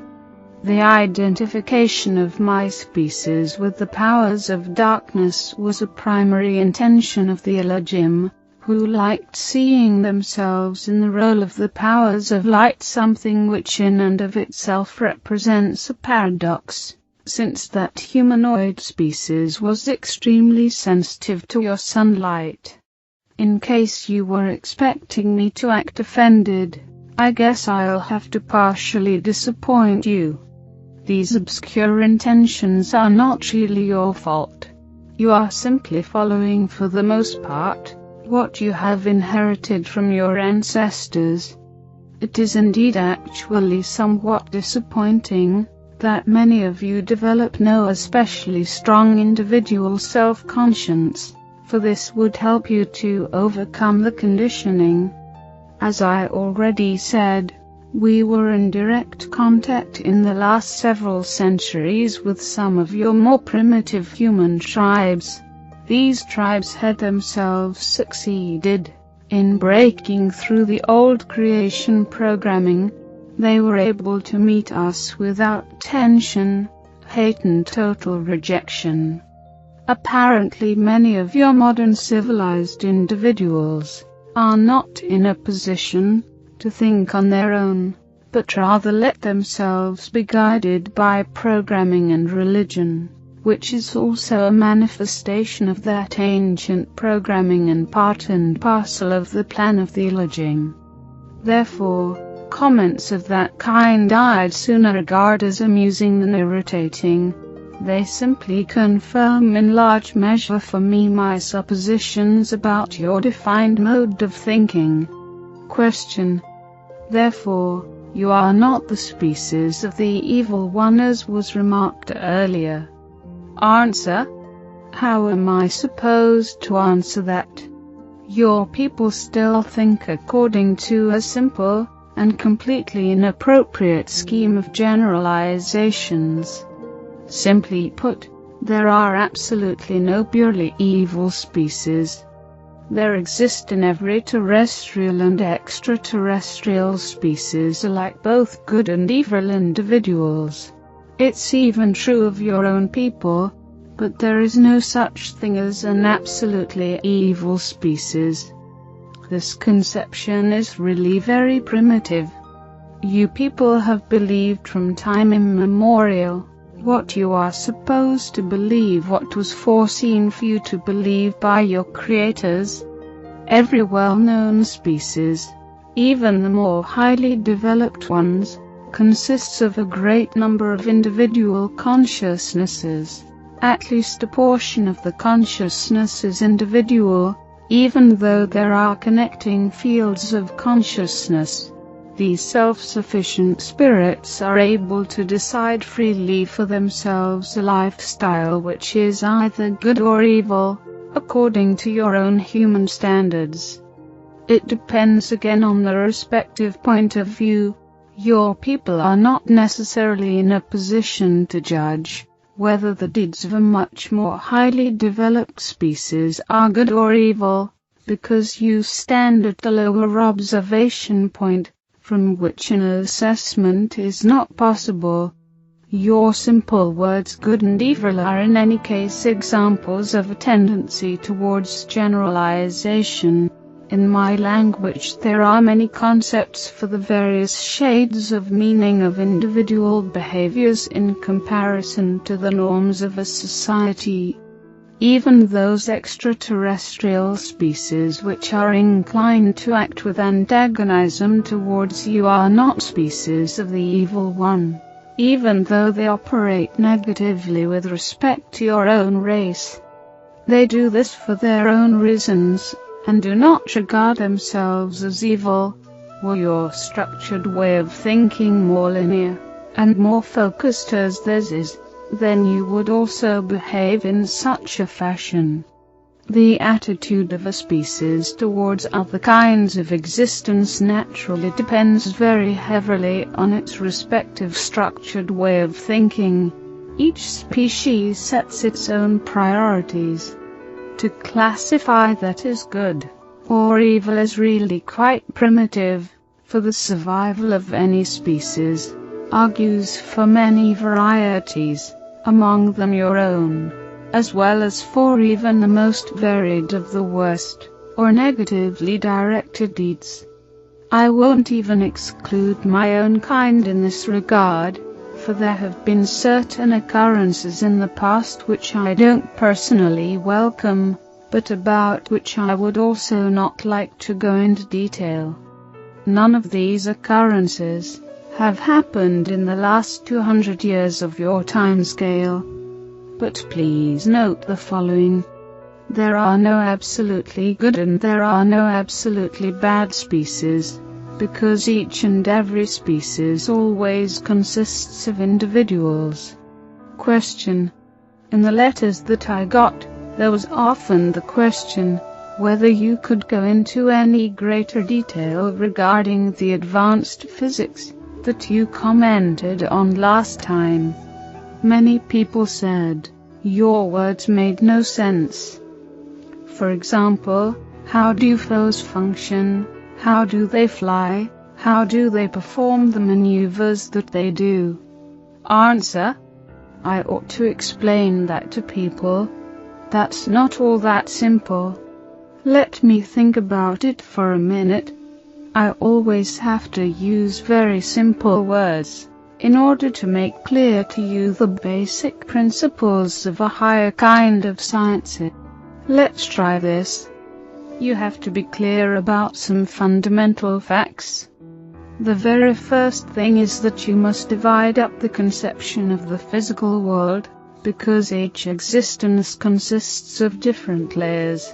Let's say, for simplicity's sake, that it consists of a material illusion and a sphere of influence. Translator's note.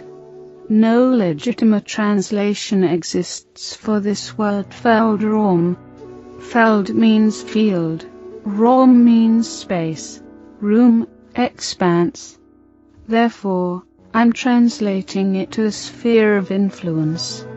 Right brace. Certain physical conditions are associated only with the realm of the material as in concrete, while other and more complicated conditions are associated only with the sphere of influence of the material world. Your conception of the physical world is based upon a simple material illusion. That illusion is further subdivided into 3 elementary or basic conditions of matter. A fourth and very important condition also exists, which you simply pay attention to more or less as you choose.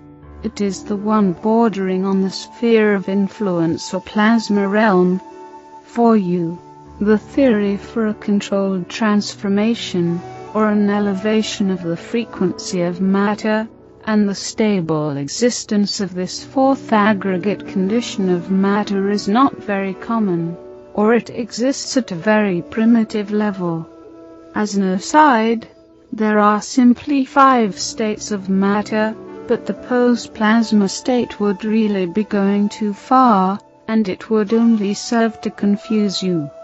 Besides, it is not necessary for an understanding of the basic theory. It is connected with diverse phenomena which you would characterize as paranormal. Now, back to the essentials. Plasma. Now, with plasma I don't mean just hot gas as the concept is generally simplified by your people, but rather I mean a higher aggregate condition of matter. The plasma state of matter is a special form of matter which lies between its real existence and the sphere of influence, that is, a complete loss of mass and pure accretion of energy of various form, whenever matter is pushed or shoved. Note: no explanation was given for the use of the word pushed, shoved as used in this context. Your guess is as good mine. Right brace. The fourth state of matter is very important for certain physical conditions which can be used, for example, to, how should I express this to you, generate anti-gravity. That's a rather strange human word, and not really correct, but you ought to understand it better this way. Essentially, in the world of real physics, there are no bipolar forces, but rather only observer-dependent reflective behavior of a single, large unified force at different levels. With anti-gravity or the displacement of gravitational characteristics into levels, one can, for example, cause apparently solid matter to levitate. This method is employed partly by us, and by extraterrestrials as well as a means of propulsion for their UFOs. You people are moving on a really primitive level towards a similar principle for your secret military projects. But since you have more or less stolen this technology, and it was later falsely passed on to you intentionally by the extraterrestrials, you lack the real physical understanding. As a result, you have to struggle with problems of instability and radiation with your UFOs. According to my information, there have been a great number of deaths of your people because of intense radiation and field disturbances. Don't you agree? This is also an example of the business regarding the question of good and evil. You people play with unknown forces, and thereby accept the death of colleagues of your own kind, for they are dying for a greater cause, namely, for the advancement of your technology, which as a result is being put into place once again for the purpose of war, i.e., for negative pursuits. Now, one can give you the benefit of the doubt that only the least number of your kind have any knowledge about these alien projects which are, as you explain it, top secret. It was told to you that the higher the ordinal or ranking number of basic matter, the simpler the heightening of the condition, but that is only partially correct. If you can't circumvent these powers, then you're better off not attempting it. But your kind has always been ignorant, and has from time immemorial tried to play around with forces which you have not even understood. Why would that ever change? You remember this business of copper fusion. By means of the fluctuation at the right angle with the induced radiation field, copper is fused with other elements. The illusion of matter is fused.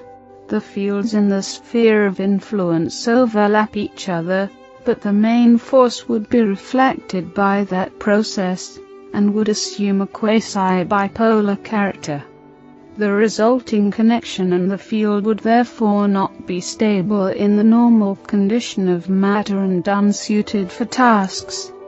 As a result, the entire field spectrum is shifted to a higher plasma-like condition, whereby the spectrum comes together with this harsh shifting to the opposite pole side. The word is not correct of the force field, and it resembles quite closely a gravitational shift. This shifting causes a tilting of the repulsing quasi-bipolar force, which now no longer flows to the interior of the force field, but rather flows partly to the exterior of the field. The result is an interstratifying reflective force field which is very difficult to modulate within certain technical boundaries in relation to its own characteristics. It can also carry out a multiplicity of tasks, as for example, causing massive flying objects to be levitated and maneuvered. It can also exert a camouflage function in the realm of electromagnetic radiation, as well as manipulate temporal sequences of events, indeed only to very limited extent, and other things as well. Are you familiar with your quantum tunnel effect? Even the amplitude equalizations among genuine matter can be achieved with one of those kinds of fields, if the frequency and the distance from the plane of the field are high enough. Unfortunately, the whole thing that I have explained to you in your words has come out to be rather primitive, I'm afraid. It sounds rather strange, and certainly impossible for your comprehension, but perhaps this simple explanation can be of some use to you, in helping you to understand. But then again, maybe not. Question: is there a scientific substantiation for paranormal powers, as for example with your powers of thought? Answer: yes. In order to explain that, one has to acknowledge the physical reality of the sphere of influence Feldraum. I'll try to do it. Wait just a second. You are going to have to separate yourself mentally from the illusion that that which you see is the true nature of the universe. It is, at best, the surface of a side. Imagine for yourself that all the matter here, you, this table, this pencil, this technical device, this paper, does not really exist, but that it is rather only the result of a field oscillation and a concentration of energy. All matter that you see, every creature, every planet and star in this universe, has an information energy equivalent in the sphere of influence, which is located on a main field, the general level of things. Now, there is not only one level, but several. Last time, I had mentioned that highly developed species which is capable of changing levels, which is something completely different from the simple bubble changing, for bubbles are a part of each and every level. Do you understand?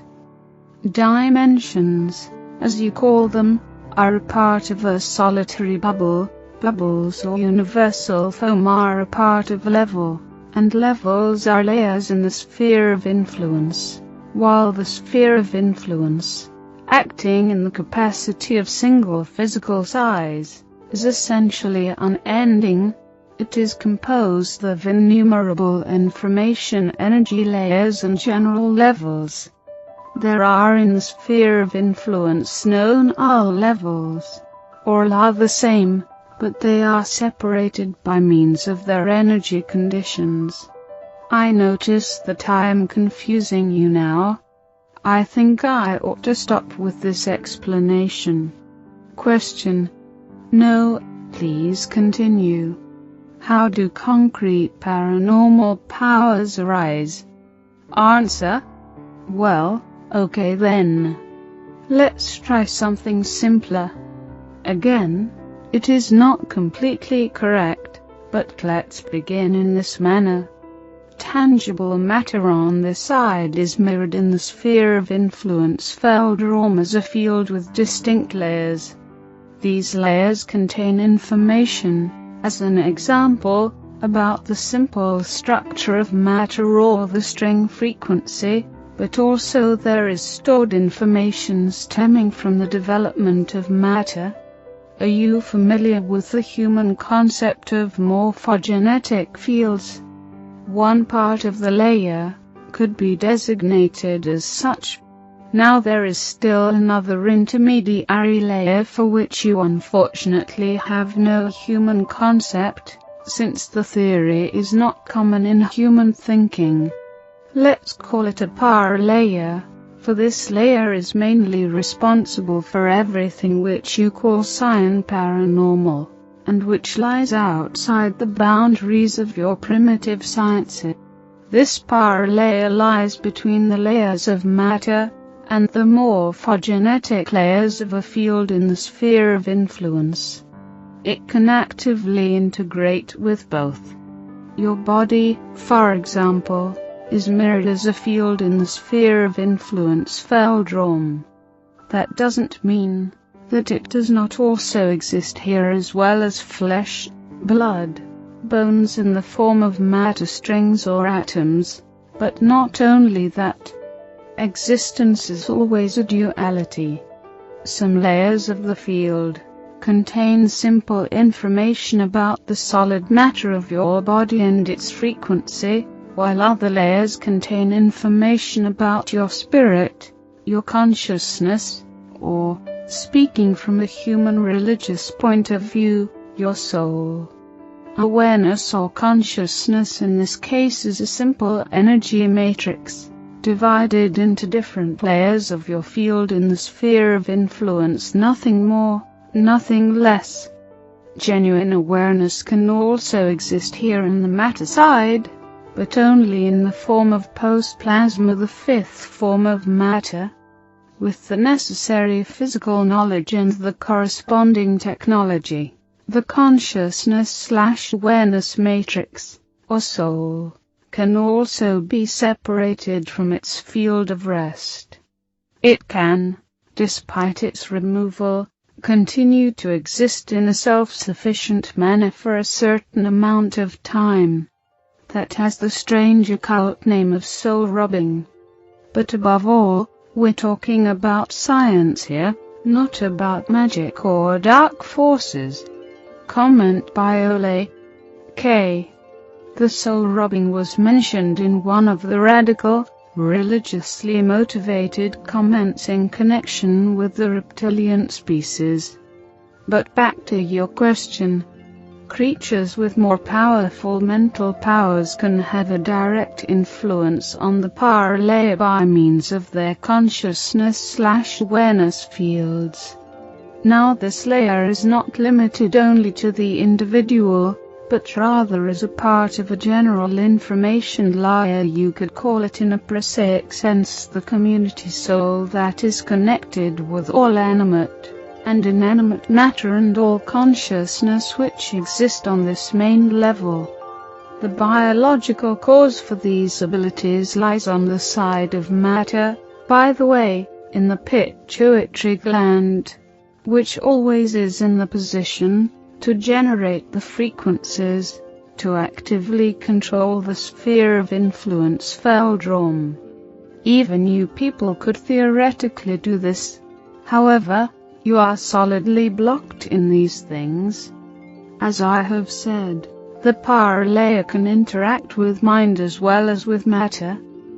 For example, if I decide to use my mental powers once more, in order to move this pencil, then, simply said, I imagine in my mind how my consciousness/awareness expands/amplifies itself on the matter side in the form of post-plasma to the pencil.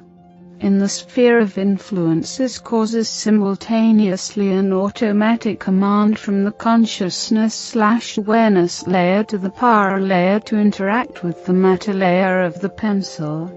Since the power layer is not confined to the body, it is not even a problem that the pencil lies over there, for I can unerringly reach it, even without moving my matter body. Post-plasma on this side, power layer on the other. I have control over the pencil, and the interaction brings the matter field of the pencil to the point where it changes in the manner in which it moves. For example, comment by Ole K. I certify that the pencil mentioned above abruptly at that very moment jumped into the air to a height of 20 centimeters, and then fell back to the surface of the table. The sound is clearly heard on the recording tape. No one visibly had touched that pencil. Question. That is fascinating. Which kinds of paranormal activities can one generate with that? Answer. All kinds. everything that you call paranormal. As I said, this special layer lies in the sphere of influence Feldraum between the morphogenetic information layers and the matter layers, and can interact with respect to both sides. That is to say, it can be interacted with solid matter as well as with mind or mental information, wherewith we can achieve everything that is generally designated as telekinesis and telepathy. The connection absorption with another consciousness/awareness is generally separate in the procedure from the simple influence of matter, since different consciousness/awareness fields work with different oscillations. A consciousness/awareness that sends or a consciousness/awareness that listens must first adapt itself to the other mind exactly before any access is possible. Most species also have chances to block the alien access, but you people don't have this. The following is generally valid. The stronger the paranormal abilities of a species, the simpler the adaptation and the access. Our own abilities are not so powerfully developed. Therefore, first we have to learn specifically alien mind influence, in order to use our mimicry. For example, where mimicry is actually quite simple in your minds due to the implanting of the on/off switch. Some of these abilities are also partially inherited. Mother and child of my kind as an example are attuned exactly during the first months of life, partially also in the egg covering in the expectant mother, and communicate telepathically. In order to influence you people, we need a certain amount of time for practicing, despite your simple structure. Therefore, it is forbidden, for example, for adults of my kind before the age of enlightenment to come to the surface of the earth. That term is synonymous, along with other things, with full physical strength. In the case of not fully developed abilities, the danger of discovery by you would be too great. By the way, there are of course numerous secret teachings about the real possibilities which can give one these abilities, but I really don't know anything exact about that. Whenever an alien mind ought to be influenced, then there are some generally valid steps, which are set into motion by other extraterrestrial species. First and foremost, the alien oscillation must be felt, something generally that is done automatically by the brain, i.e., for the one the field oscillation, for the other the quasi-electrical brain waves here in the normal space which matter inhabits. That is not especially difficult. After that, one simply probes for the other consciousness/awareness in the mind with a post-plasma manifestation. The sphere of influence Feldraum reacts and the connection is there. Now one can read out information from the first one, and record the desired information to the second one in the correct location. You asked me last time whether you people have the opportunity to protect yourselves against this influence, and I told you that only an awake and concentrated mind had any kind of a chance to withstand it. In this state of mind the oscillations change very abruptly, and access becomes complicated. More precisely, it can come as a painful recoil. Whenever you close your eyes, then the field becomes flat, and alien access to the mind is immediately possible and without restriction. In terms of your chances against a more highly developed species, you have none at all. They are able to adjust the oscillations faster than you can change. I could even demonstrate it on you, But you were really horrified and confused the last time, so we'll just leave it at an explanation. This explanation presumably sounds to you like, as you say, something esoteric, often the occult or magic. The reason for that is simply that you lack the basic understanding for seeing the background reasons. All paranormal phenomena have a purely scientific origination. None of this has anything to do with supernatural powers. We grow up with this kind of knowledge. We know how one makes use of these powers, and where they come from. We are acquainted with theory and practice. You are not. Therefore, you really don't understand what happens in your world. You see only one side of existence, not the other. I mean here both that are physical. Everything paranormal is dualistic, and it exists in the space that matter inhabits as well as in the sphere of influence Feldraum. To be explained, it can only be explained by the acceptance of the latter, because the sphere of influence Feldraum is the basis. I would welcome an end to the scientific questions, since you really aren't grasping them anyway. We're wasting more or less valuable time by doing this. Question. Only one last question. At our first meeting in December, you made it quite clear that you didn't want to discuss scientific and paranormal concerns. Why the openness now? Answer. The last time I saw really no necessity in overburdening you with facts of that kind, and now you are obviously overburdened. Therefore, I had preferred only to mention these topics in a peripheral sense. Apparently, however, some of my performances today have set you to thinking about your world, something that can't be all bad. And by the way, your human scientists will tend to regard my comments as humbug.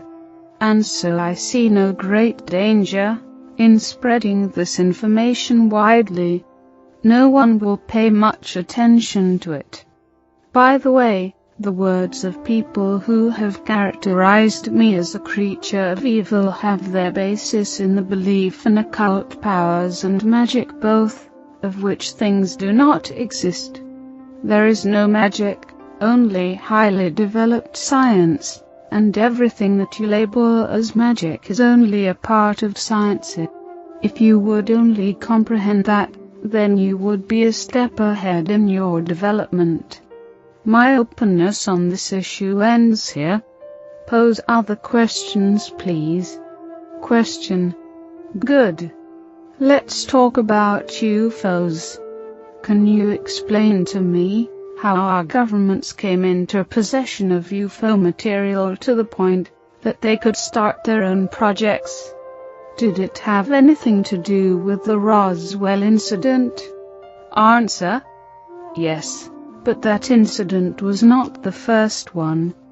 I am no historian.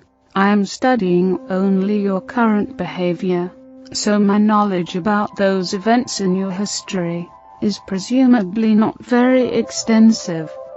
I will try to explain to you what I know about those things which happened at that time. Let me think about it for a second. In the years 1946 to 1953 in your time scale, there were 5 cases where extraterrestrial ships crashed to the surface of the Earth.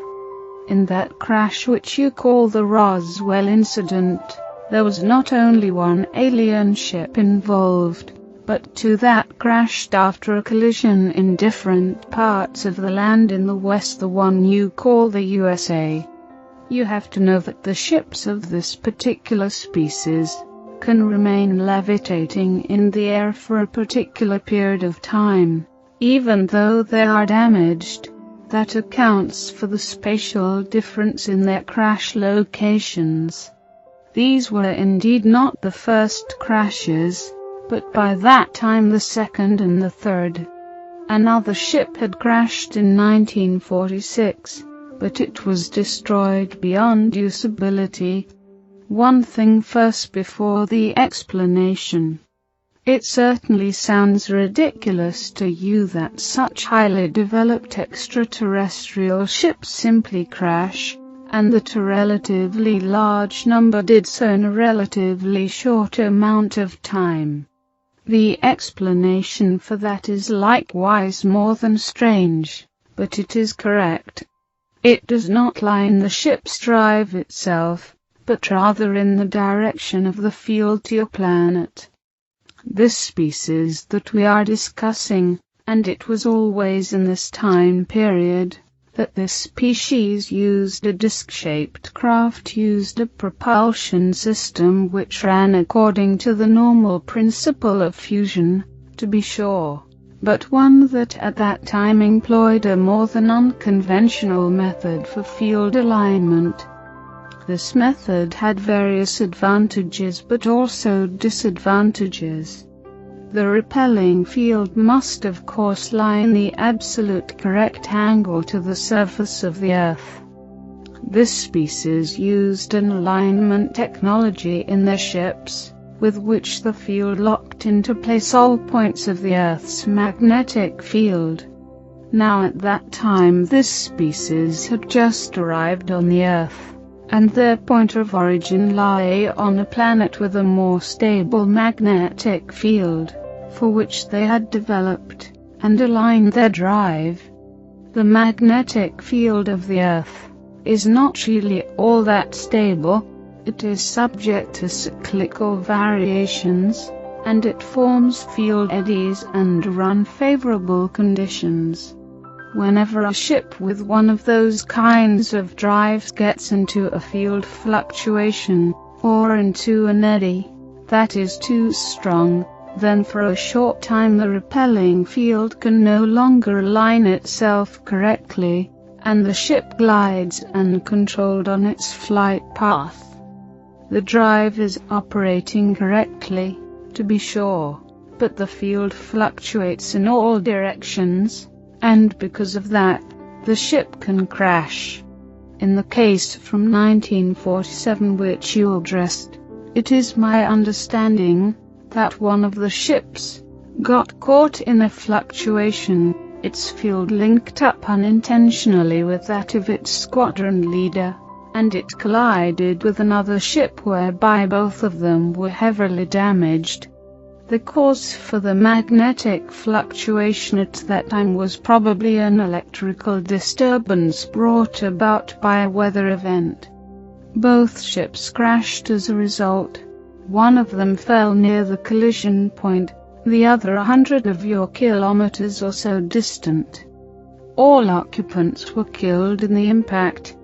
The thin hull structure of that kind of disc craft is in and of itself not very stable, since those discs have not been designed for crashes as well as for flight in a field where there are exterior forces at work. Now, your human military collected the individual pieces at first until they discovered the whole ships with the dead creatures aboard. Immediately they classified everything as top secret, and brought them to their military bases, in order to analyze the drive. The secret endeavor was to set the alien technology in place later against evil enemies of that great country. That is as primitive as it is ridiculous. I believe I remember, I don't want to specify exactly your date, that it was probably between 1949 and 1952, that there was a rather bad accident during some research being done on one of the wrecks. According to what I heard, what members of my species were told by members of that government, it resulted in an unintentional activation of one of the drive's components in the unshielded condition. As a result, for a very short period of time, how should I phrase this, there was an unchecked shift of the environment to a plasma-like condition, which on the other hand, through a very, very unfortunate accident, caused an overturning of the general power field into a magnetic pulse of immense power.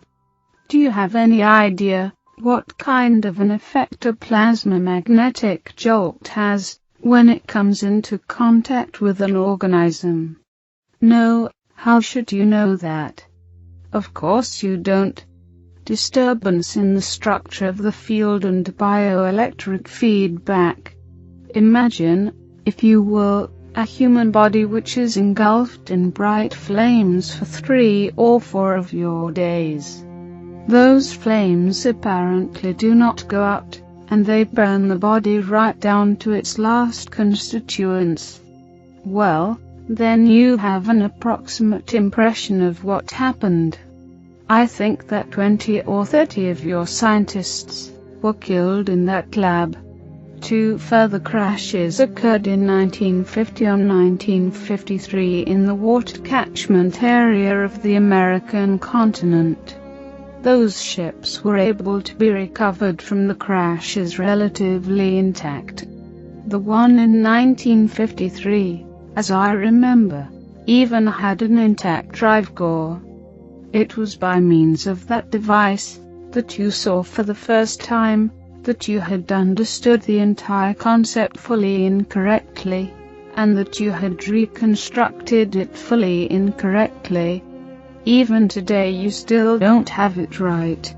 That species, which had built the ships in the first place, a species which I, by the way, count among those who are unfriendly towards you, was naturally worried about the investigation of their own technology by your kind. They did not want, however, at that early point in time, to begin direct conflict with you, and so they chose the diplomatic path, and came into contact with that government during your 1960s. Of course, they did not divulge the real reasons for their being here, copper, hydrogen, air, but rather they pretended to be curious researchers, and offered to show people the functioning principle of the ships, whereby they would expect in return some favors. Simple-minded as you are, you of course agreed to it, and were deceived. You gave them raw materials, you gave them secured locations for their bases, you gave them access to your most secret defense data, you gave them access to your DNA and much more, and all, just to quench your greed for power and information. The alien species of course quickly noticed that they were dealing with simple-minded creatures, and they gave you false and inferior information about their technology, so that they receive much more out of the collaboration than your kind do. For example, they gave you information that the drive can only be constructed with unstable elements of a higher ranking number, but they withheld the information that the field drive can be constructed with various modifications to work as well with stable elements of a lower periodic number, and generally, that's the way it's done. Through these half-truths they made you dependent on the synthesizing of high-numbered elements, and thereby renewed by their own technology. Their clues to the construction of your UFOs were laid out in such a way that the solution to old problems caused new problems to arise simultaneously. They never told you the complete truth, but always built in again and again clever lies, which later lead to technical problems, and to your dependence on them. In the last years of your 1970s and your early 1980s, it finally came down to various events between the alien species and that human government. I don't want to go into detail here, since there is much that even I'm not exactly sure of. The whole thing lay in the context with some new, or better said, the old technical problems with your own self-constructed ships whose camouflage and drive partially failed to function in test flights in the open. Because of that, the function of secrecy was threatened. Your military and your politicians slowly, very slowly came to the conclusion after more than 20 years of this, that they had been deceived by that alien species. Multitudinous incongruities and the overstepping of bounds of the treaties by both sides finally led to an altercation between you and the extraterrestrials, which culminated in the liftoff of 3 of the alien aerial objects through a special, how do you say it, electromagnetic pulse weapon and a military skirmish at one of their underground installations. As a consequence of these attacks, the alien species ultimately withdrew from all contact with you, and was understandably more than angered about your kind. Therefore, I count these extraterrestrials among the 3 groups who are hostile towards you, and while the other 2 are more occupied with their own business, among them waging a cold war for dominance on your planet. Your old friends and partners are preparing to supply themselves finally with the soul and absolute dominance over all materials and human DNA. At the moment it is probably true that they lack some of the technical possibilities and the large amount of forces which they need in order to achieve their goals directly. In spite of that, we are counting on negative actions, possibly ever of a more subtle kind, against you in the next few years or decades. Question: will the other extraterrestrial species undertake nothing against these warlike actions? Specifically, something ought to be on Earth for the more highly developed species. Answer: you're wrong there. Specifically, for the more highly developed species there is simply at the very least your fate. You are animals for them. Animals in a very large lab. Understandably, an alien intervention on your planet would disturb their projects, but I don't think that they accept a confrontation with other species for it.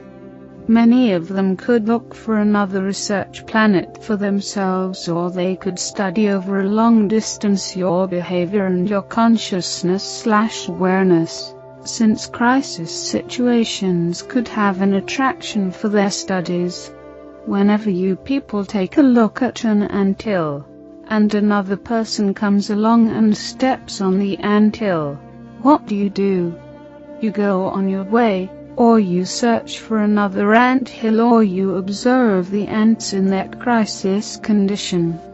But would one of you, even though he were larger and more powerful than the one who stepped on the anthill in the first place, defend the meaningless ants? No. You have to imagine for yourself the viewpoint of the more highly advanced creatures. You are the ants. Don't expect any help from them. Of course we would also ask for help when it became clear that your old partners were ganging up on you. Some members of that human government are fully aware of our existence, also partially owing to an old religious basis. For example, there is a gigantic partially underground building in the capital which is totally dedicated to my species, and that also has a direct approach to an elevator shaft, and to an underground system. In this building partial meetings have taken place, and do take place between us and humans. We have passed on information to you in the last few years. According to what I know, we will keep ourselves as far away from the conflict as we can. You ought to learn to solve your own problems yourselves, or to become intelligent enough never to create those kinds of situations. What will come, and who will possibly place themselves on your side, only time will tell. I really do not want to make any indications about that. Question. I have here 5 prints of different UFOs, which claim to show UFOs. Can you take a look at the pictures, and tell me in which of them actual extraterrestrial aerial craft can be seen? Answer. I can try it. You pose many questions to me today which even I cannot answer unequivocally. Don't overestimate my knowledge. I'm no expert in alien technology, and the construction of extraterrestrial ships. To be sure, there are mostly some technical details and peculiarities about genuine UFOs, with whose help one can easily differentiate them from natural phenomena or human forgeries. You falsify sometimes the pattern of genuine ships. Therefore, it is not so easy simply with absolute certainty to identify an object. I'll try it. Show me the photos. Comment by Olake. She considered the pictures respectively for only a couple of seconds, and then sorted out photos 1, 3, and 5. These 3 pictures here are obvious counterfeits or erroneous identifications. In the one picture, it certainly seems to me that a real existing ship of an alien species was adapted for a small model here. It lacks important characteristics which are tied in with the technically and physically associated field. Generally speaking, a picture is all the more a fake, the clearer the outline and the colors are, because a levitating ship is generally hidden in a shifted field condition that even distorts the colors or the forms according to alignment. It might perhaps sound strange, but hazy and spectrally shifted photos are sometimes to be interpreted as an indication for a possibly authenticity. By the way, this object is floating above the water. If it were a genuine ship, we would have to see in any case either a trough or a swell on the surface.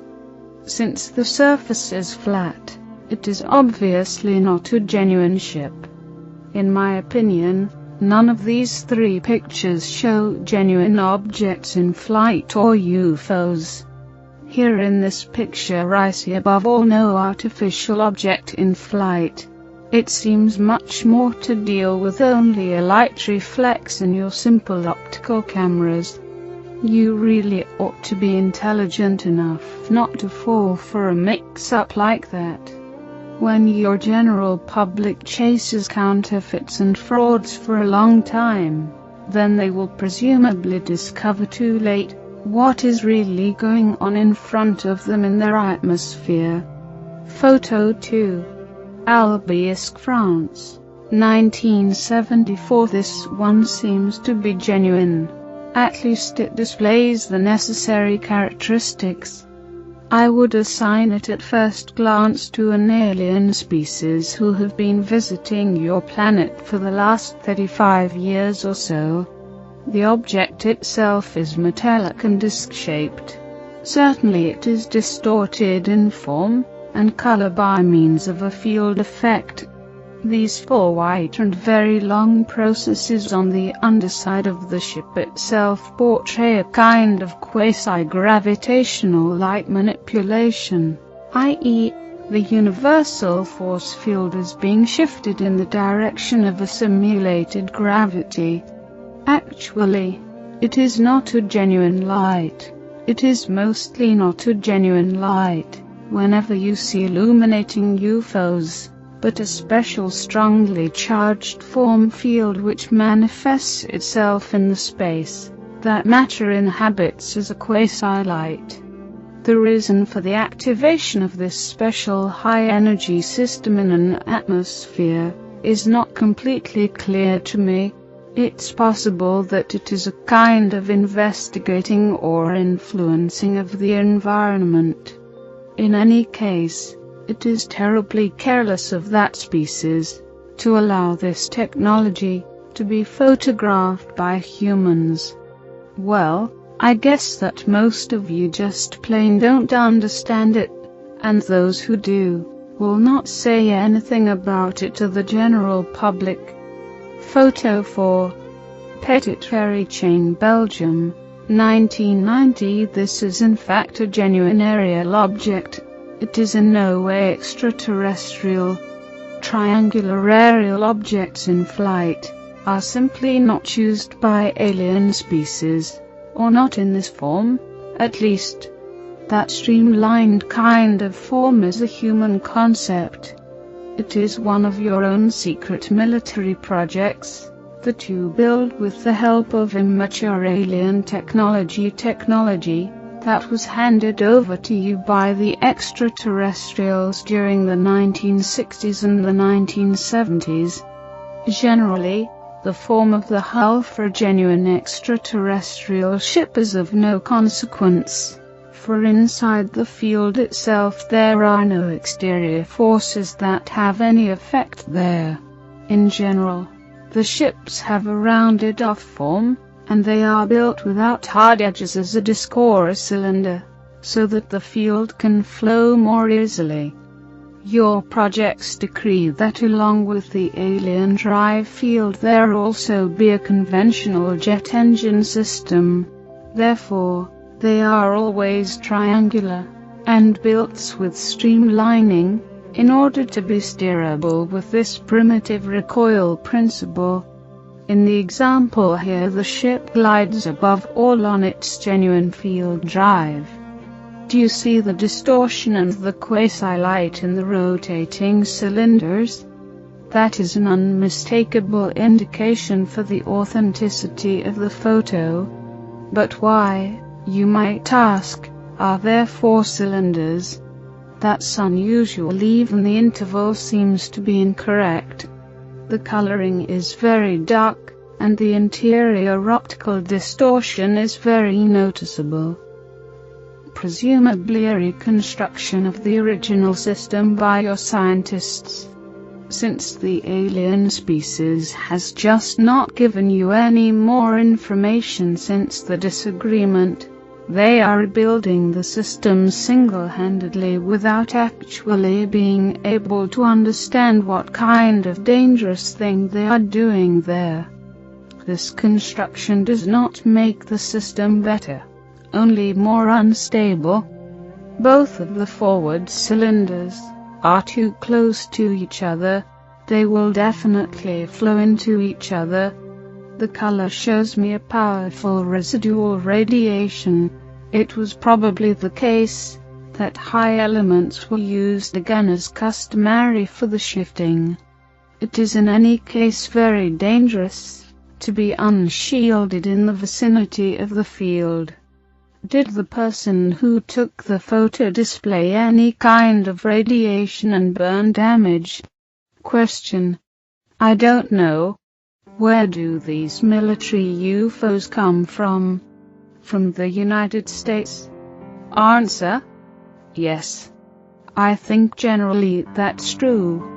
From the Western continent. Question: why then do they fly over thickly populated areas of Europe? This photo comes from Belgium. That doesn't make any sense. Can you explain? Answer: why is it that only I am able to explain strange human deeds?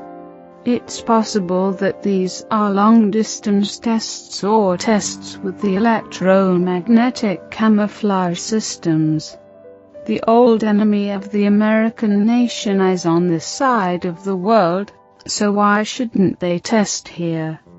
At home they've had enough time to have had their ships crossing back and forth. Maybe they have aroused too much observation there. With one of those kinds of unstable field structures as your photo indicates, I consider it somewhat improbable that that ship is capable of making a flight of that length over the ocean. It's possible there is a test station here on your continent. Unfortunately, I don't know anything about it. Question. Many readers of the first transcript have posed the question, how your original contact with EF came about. I already know the story from your narratives, but could you repeat it here once again for this volume, and for the new transcript? Answer. Of course. Now, the story began about 2 years ago here in Sweden. I have been strongly interested in your species, and your behavior since my youth. I had already studied your literature at that time, as well as possible. Naturally, it is not easy in my homeland to come into possession of human books, but since my group or family stands in a higher ranking order, I was able to gather some material together and sometimes to speak with others of my kind who have already been in contact with you. I was really very curious about your species, and as soon as I was allowed to come to the service, I attempted to assemble more information immediately. Above all, it was expressly forbidden for me to commence direct contact with humans, because in my position at that time, there existed no necessity for doing so. It was in your year 1998, when I was on my way further north from here in the remote forests in the vicinity of the entrance to my world, and was looking for biological specimens, which we use in order to watch over environmental pollution and destruction of your flora and fauna statistically by your own kind. At the time, I was already on the return path to the entrance. We can even orient ourselves more easily, by the way, through our senses to the Earth's magnetic field, and already in the vicinity of the large lake, when much to my surprise I came across a cabin in the woods. In this cabin I sensed a human consciousness/awareness. It was EF actually. I had no permission for contact with another species, but by the same token I had set in place my mimicry capability quite successfully prior to this. Even with larger groups of you, I had never ever come across a human being when I was alone. Now, let's call it primitive curiosity. I wanted to talk with the person in this cabin, and so I knocked on the door. He opened the door and we got into an interesting conversation. His language was not quite yet common at that time for me, but it's not all that hard to learn a new language when one can read the information in the consciousness/awareness of the opposite individual. Simply told him that I came from a foreign country in the East. Of course at the time, he did not really recognize who I was. He was totally convinced that he was talking with a creature of his own kind, although it was simply only a mimicry image. Since my assignment anyway had as its goal an investigation of this terrain which was to last for several days, I visited him in the span of time 3 times as a human person. At first we talked mainly about really ordinary things. Later we got into religious and physical topics. He seemed to be impressed by my knowledge, and I was likewise impressed with his clear thoughts and his for a human being well-displayed personality structure, and his own opinions. You really like giving yourselves over completely to a public opinion or conditioning, as for example, reptilian species are evil, and stuff like that.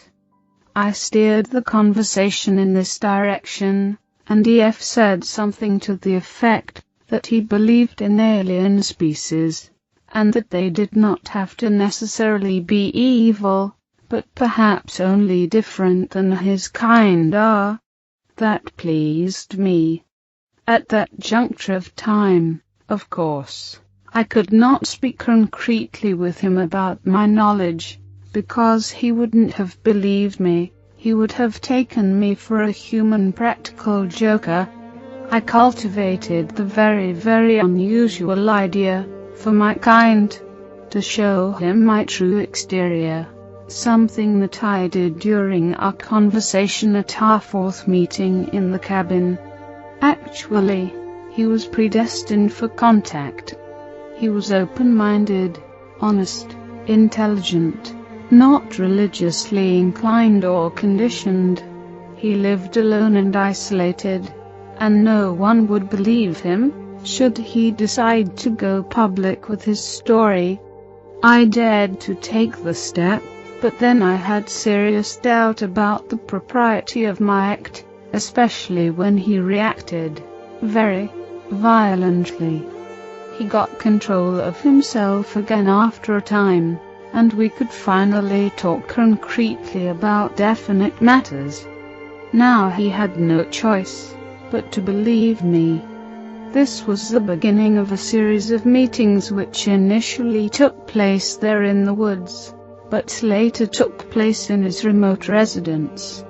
Finally he brought you into contact with me, and for that reason we are now sitting here once again, and talking about things which probably won't be believed out there in human society.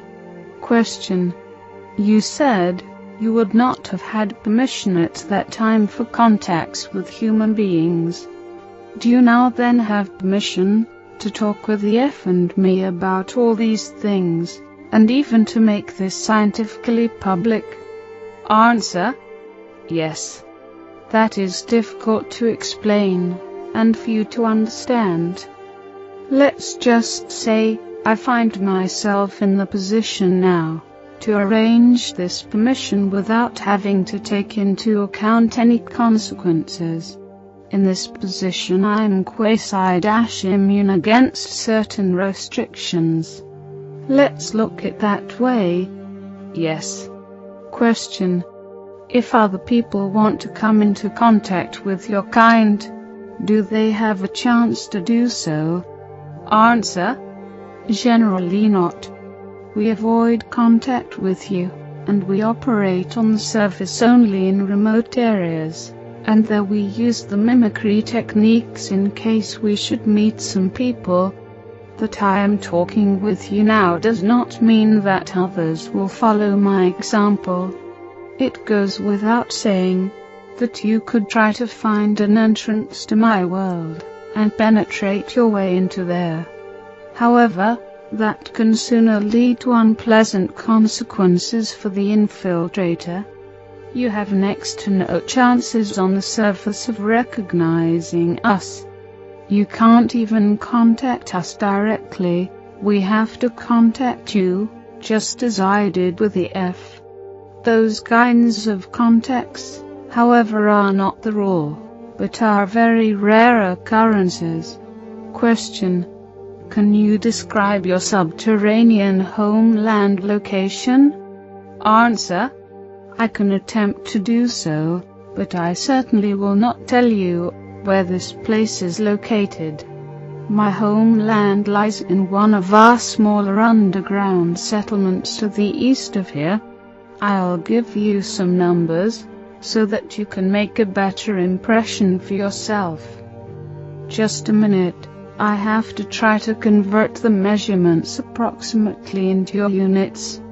It is a dome-shaped cavern at a distance of about 4,300 meters from the Earth's surface. The cavern was organized as a colony about 3,000 years ago. A major portion of the ceiling structure is artificially integrated into the rock, and the form was remodeled into an almost elegantly proportioned and very flat dome with an oval ground plan. The diameter of the dome, according to your measures, is about 2.5 kilometers. The height of the dome at the highest point is about 220 meters. Underneath that highest point in every colony there stands a special whitish-gray cylindrical building, a kind of supporting column which holds the honeycomb net carrying structure of the dome. This building is the tallest, largest, and oldest in the entire dome, for it is always situated as the first construction together with the security of the ceiling. In the meantime, of course, there were times when it was completed and reconditioned. That building has a very special name and religious significance. We have only one of those columns. Larger colonies even have more columns according to the construction of the ceiling. One of the main colonies in Eurasia has as an example 9 of those kinds of supports. But that colony is also over 25 of your kilometers in size. The central building is generally a center of religion, but also a center for climate control, and a center for the behavior and the regulation of the lighting system. We have at our location altogether 5 large artificial light sources which generate your UV light and its warmth through gravitational sources. The air shafts and the light systems from the surface likewise run through these columns, and naturally, they are very intensely controlled. By the way, we have 3 air shafts and 2 elevator systems there, and even a tunnel connection to the next main colony, which lies approximately 500 kilometers to the southeast. One elevator shaft leads to a cavern near the surface. The other leads to one of our depots for the ships, you remember, the cylindrical ships. That is naturally concealed closer to the surface behind a rocky mountain face. Normally, there are only 3 ships there. It's a small depot. The other buildings of the colony are, for the most part, concentrically ordered in oval circles around the main supporting column, and they are without exception much flatter, generally only between 3 and 20 meters tall. The shape of the buildings is round and dome-like. The color is even differentiated according to circle and distance from the main column.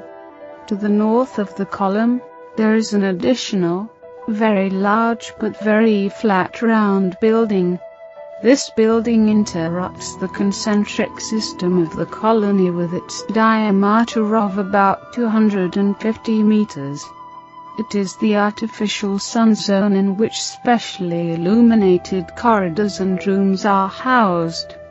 In these locations very powerful UV light predominates, and they are used in order to warm our blood. There is even a medical dispensary and a meeting room located there. Beyond the outer ring of the colony, there are zones in which animals are kept. You know, we must consume flesh as nourishment, and the gardens in which plant nourishment and mushroom culture are cultivated. There is also hot and cold running water there from subterranean sources. The power station is located on the edge of the colony. The station is driven by fusion as its base, and it supplies the colony and the suns with energy. My group or family lives, by the way, in the 4th ring of buildings out from the central support column. So much in such a short time. To describe to you all the buildings and their tasks would be going too far. It is difficult to describe something like that to you, for it is a completely different set of surroundings and culture from what you are accustomed to in your life on the surface. You really have to see it for yourself to be able to believe it. Question: will I myself see it sometime? Answer: who knows, maybe. Time brings new opportunities. Question: how many creatures of your kind live in this colony? Answer: approximately 900. Question: that is the end of the interview. Do you have any final message for the readers of the transcript? Answer: yes. I am thoroughly surprised at the many comments to my words. Of course, I am naturally also disappointed about the religious portrayals of me as the enemy which have been voiced, and which have buried themselves deeply in your mind. You should learn to set yourselves apart from the old conditioning, and not to stand quasi under the control of something or someone who has already been gone for 5,000 years. You are, after all, free spirits. Those are my final words. All rights reserved. Copyright